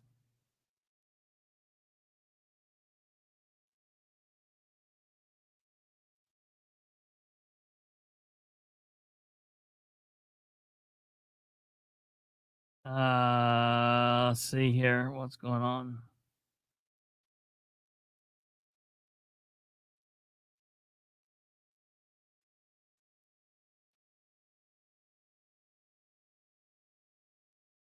Yes, ma'am. Okay. Someone just asked me, sorry, this has been very interesting YouTubing. See, you guys could have been listening to this and wouldn't even know what was going on. If that was listening to that in a podcast. See, the difference between this and a podcast, folks, is the podcast was very polished. So I would not have any misspeaks. If I misspoke something, I'd go edit it out and go back and redo it. It was very polished. And so it was a slower, longer process. This, I just go and I'll fumble and misspeak and whatever. Yeah, and it is what it is. This is very much more like radio. It just goes. It's just like open. But the podcast was much different. So it is what it is. Someone was just asking if I was going to be live streaming at Camp Ridenhour, and I said yes, ma'am. I will be live streaming it.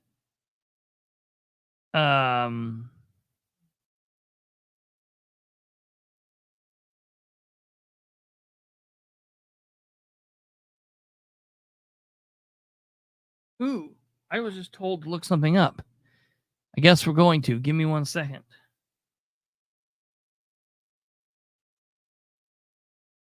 Got to go to the City of Muncie's Facebook page.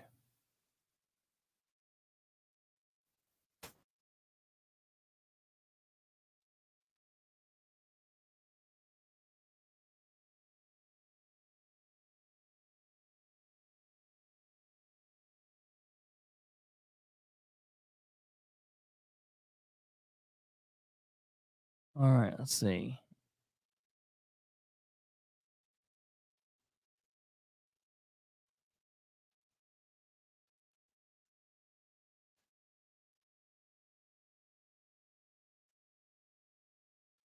Come on.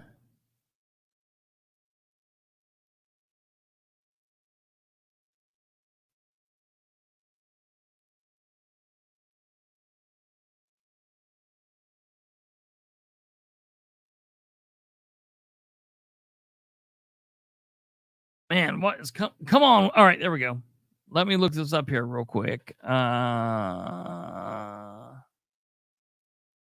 So what I have heard is I can go ahead and tell you this. What I have heard is that essentially the deputy mayor has been repositioned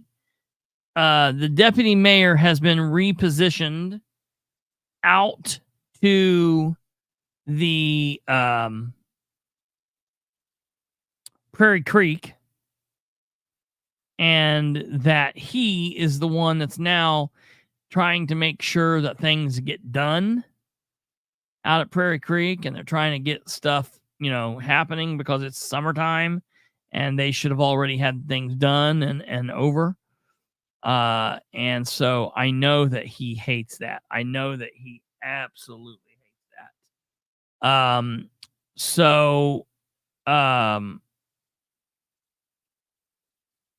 That's not his.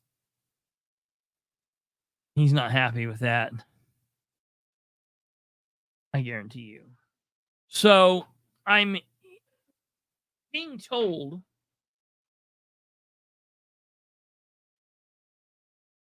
folks, I think my source was exactly correct. I think Dustin Clark has now officially been let go from the city of Muncie. I'll share this with you. I think it is safe to say that Dustin Clark has now officially been let go. If you go to the City of Muncie staff directory, browse staff, and you search for Dustin Clark from Prairie Creek Reservoir, there is 0 staff found. I think he's now officially gone. Let's see.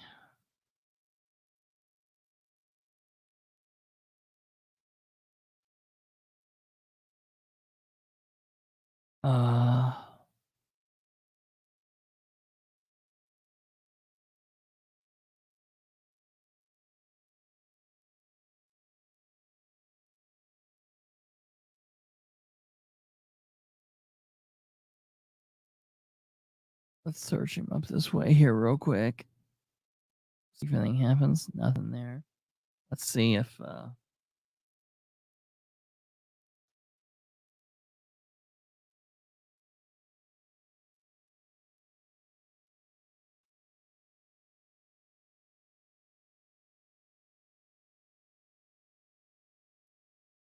yep, Shreen pulls up.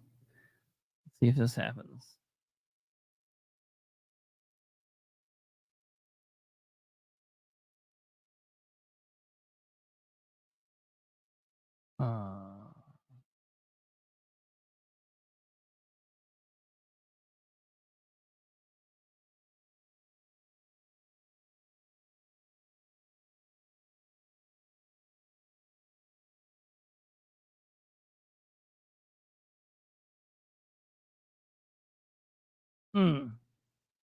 Okay. Well, Dustin may be gone officially now. So we'll try to find that out at the council meeting tomorrow too. All right, ladies and gentlemen, that's going to do it for tonight. So yeah, let me tell you, that's interesting. So Dustin had his day in court the other day, and when he was trying to kick out people from a house that he doesn't apparently own or something. Kind of a weird deal. Let me tell you kind of about what happens there. Let me look this up here real quick.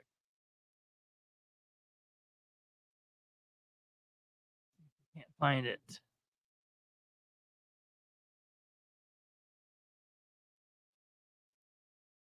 see what this says here. Okay, case opened. New.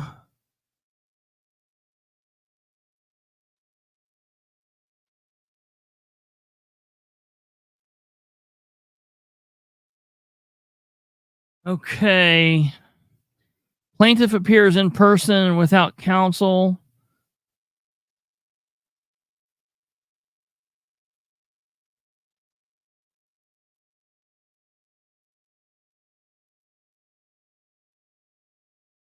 See what this says.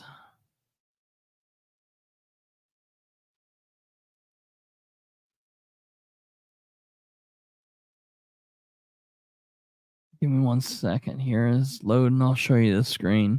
Proposed order, no motion. Comes now plaintiff, Dustin Clark, in person and without counsel, and the defendant appears in person and without counsel. Cause comes for hearing on the complaint, possession for non-payment, and rent herein filed. Parties sworn, evidence heard, hearing concluded. Court finds the plaintiff is entitled to the possession of the property at issue in said complaint. Defendants are ordered to vacate the property on or before June 9th at midnight. Damages hearing set for August 1st. Order of possession expires 30 days from the date of this order. Notice provided in person. So ordered 5/3/24. So that's all that was said there. I will tell you that I heard. Let me tell you what I heard out of this. I heard that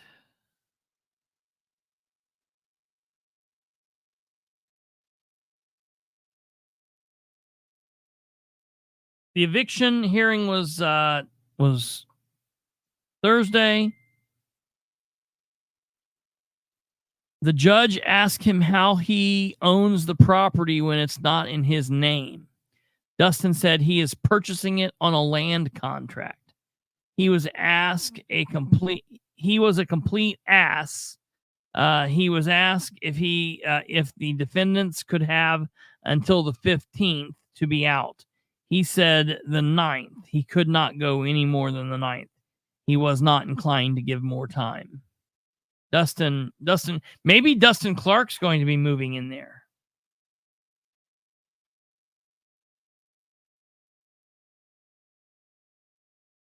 Maybe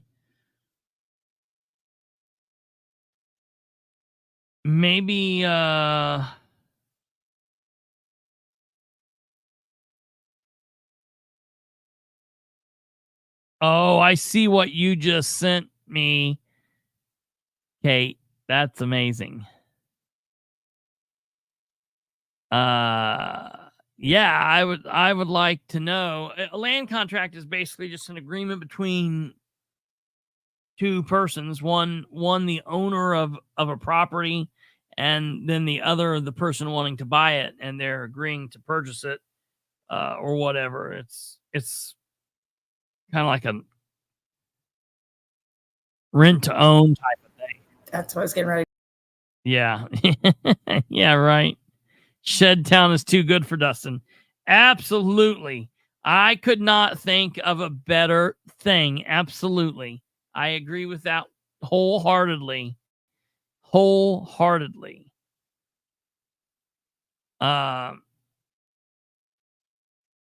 Listen to me, folks.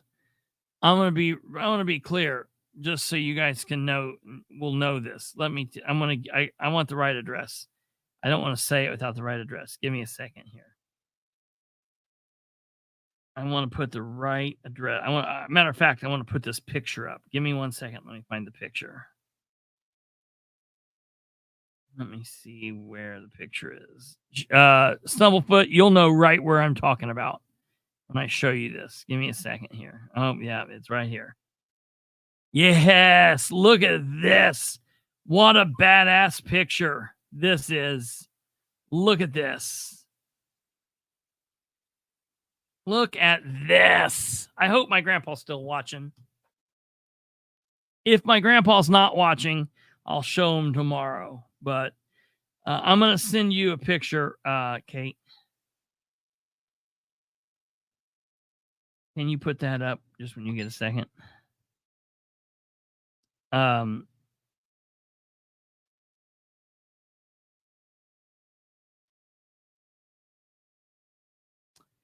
Yeah, you're right. Shedtown is too good for Dustin.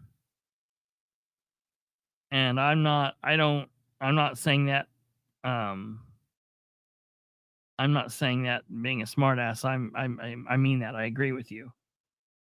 I am very much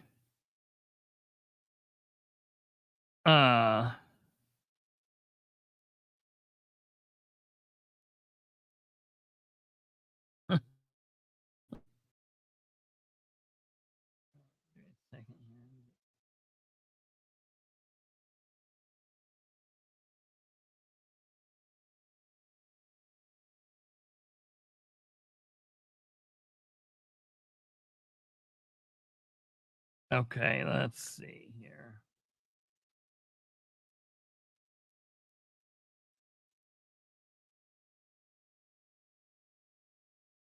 Yeah. So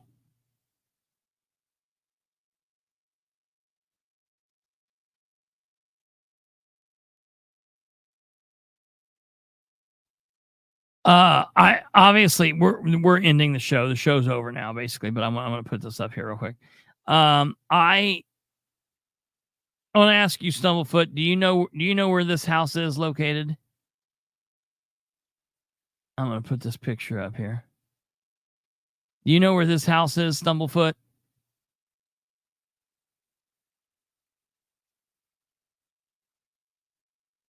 No, not that one yet. But not yet.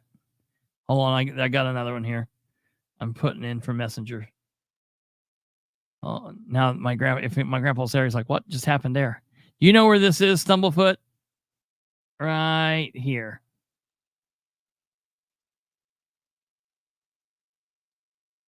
You know where this is?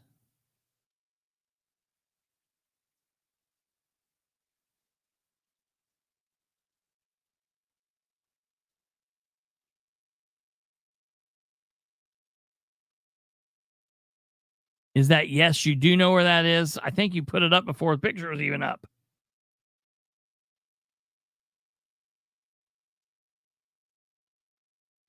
Well, it is a digital picture. It's real.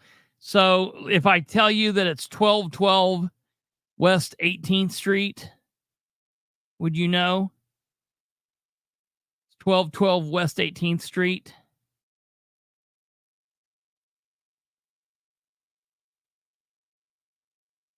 I said yes too quickly. I love it. It's not. It's definitely not a church. It's a house. It's 1212 West 18th Street.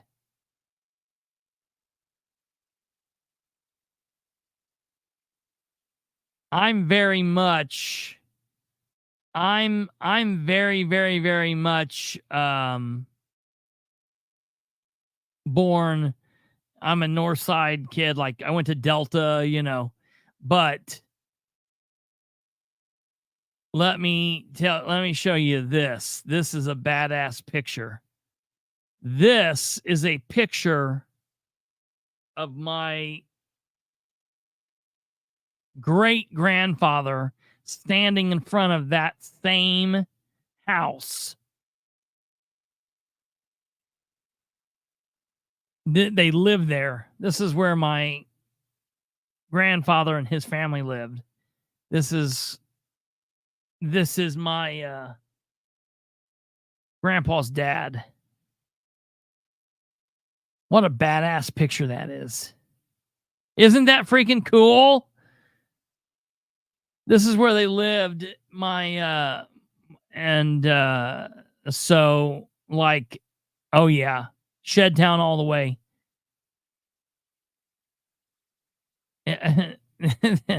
They always tell this story that he was over playing cards with somebody down the street. They were just talking about it the other day.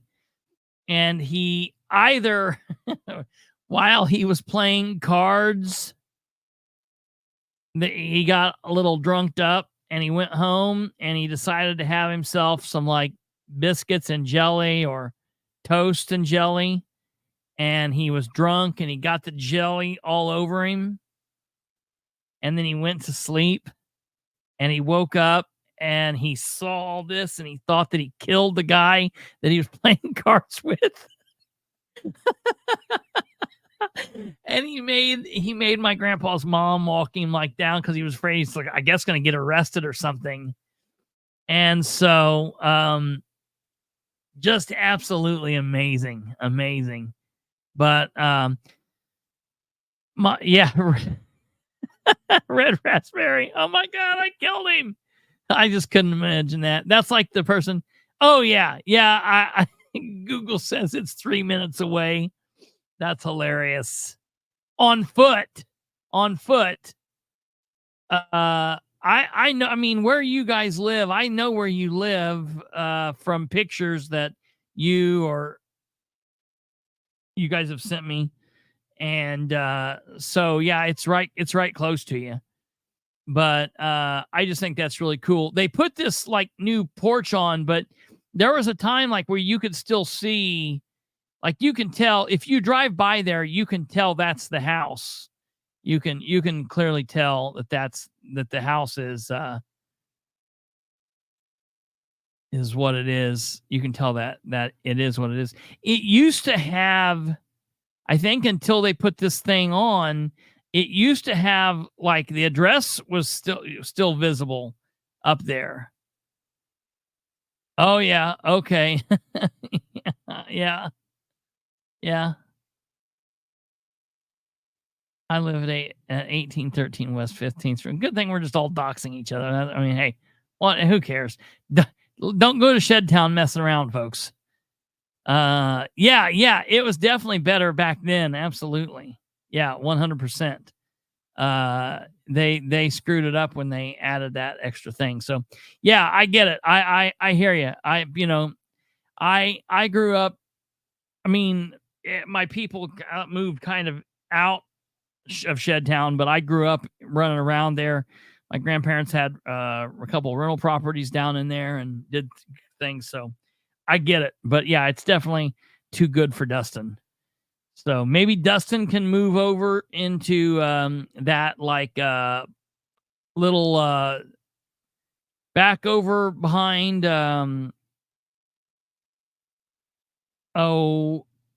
off of Port back there where they've got all those like, I guess it's like a homeless encampment built up. Man, he could live back over that way. So I don't know. He's got a couple different properties. Maybe he could move in with Morgan Warden down in Avon, his representative from Greenlight Resources.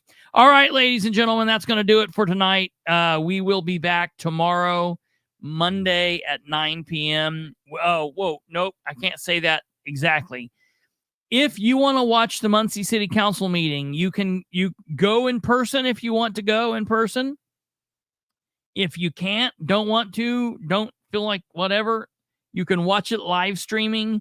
You can watch it here live streaming, or you can watch it on the city's page live streaming. I, of course, would prefer for you to watch it here, but do whatever you please. We will be live as close to 9 p.m. as we can, considering that the meeting might go over. It's a short meeting, so I don't see how it could, but Stumblefoot, that's exactly true. Shedtown's not a place to do that at. Every place, every time I say it's a short meeting, we're there for hours and hours, so it should be over relatively early. If we go longer than 9 in the meeting, I will be on the very first half hour after the meeting ends. So just keep that in mind. So we'll be on it after 9 p.m. Audie should be on with me. We'll hear what he's got to say. And it should be an interesting meeting. So we'll see you guys tomorrow. Thank you all for being here. Have a great rest of your Sunday evening. Have a wonderful start to your work week or your week in general. And we'll hope to see you back here tomorrow evening. Good night. God bless. And goodbye.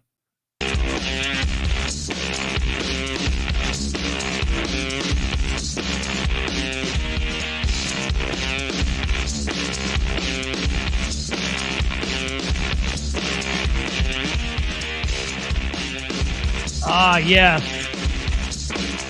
I'm going to talk to Brad Marshall about that. About the park.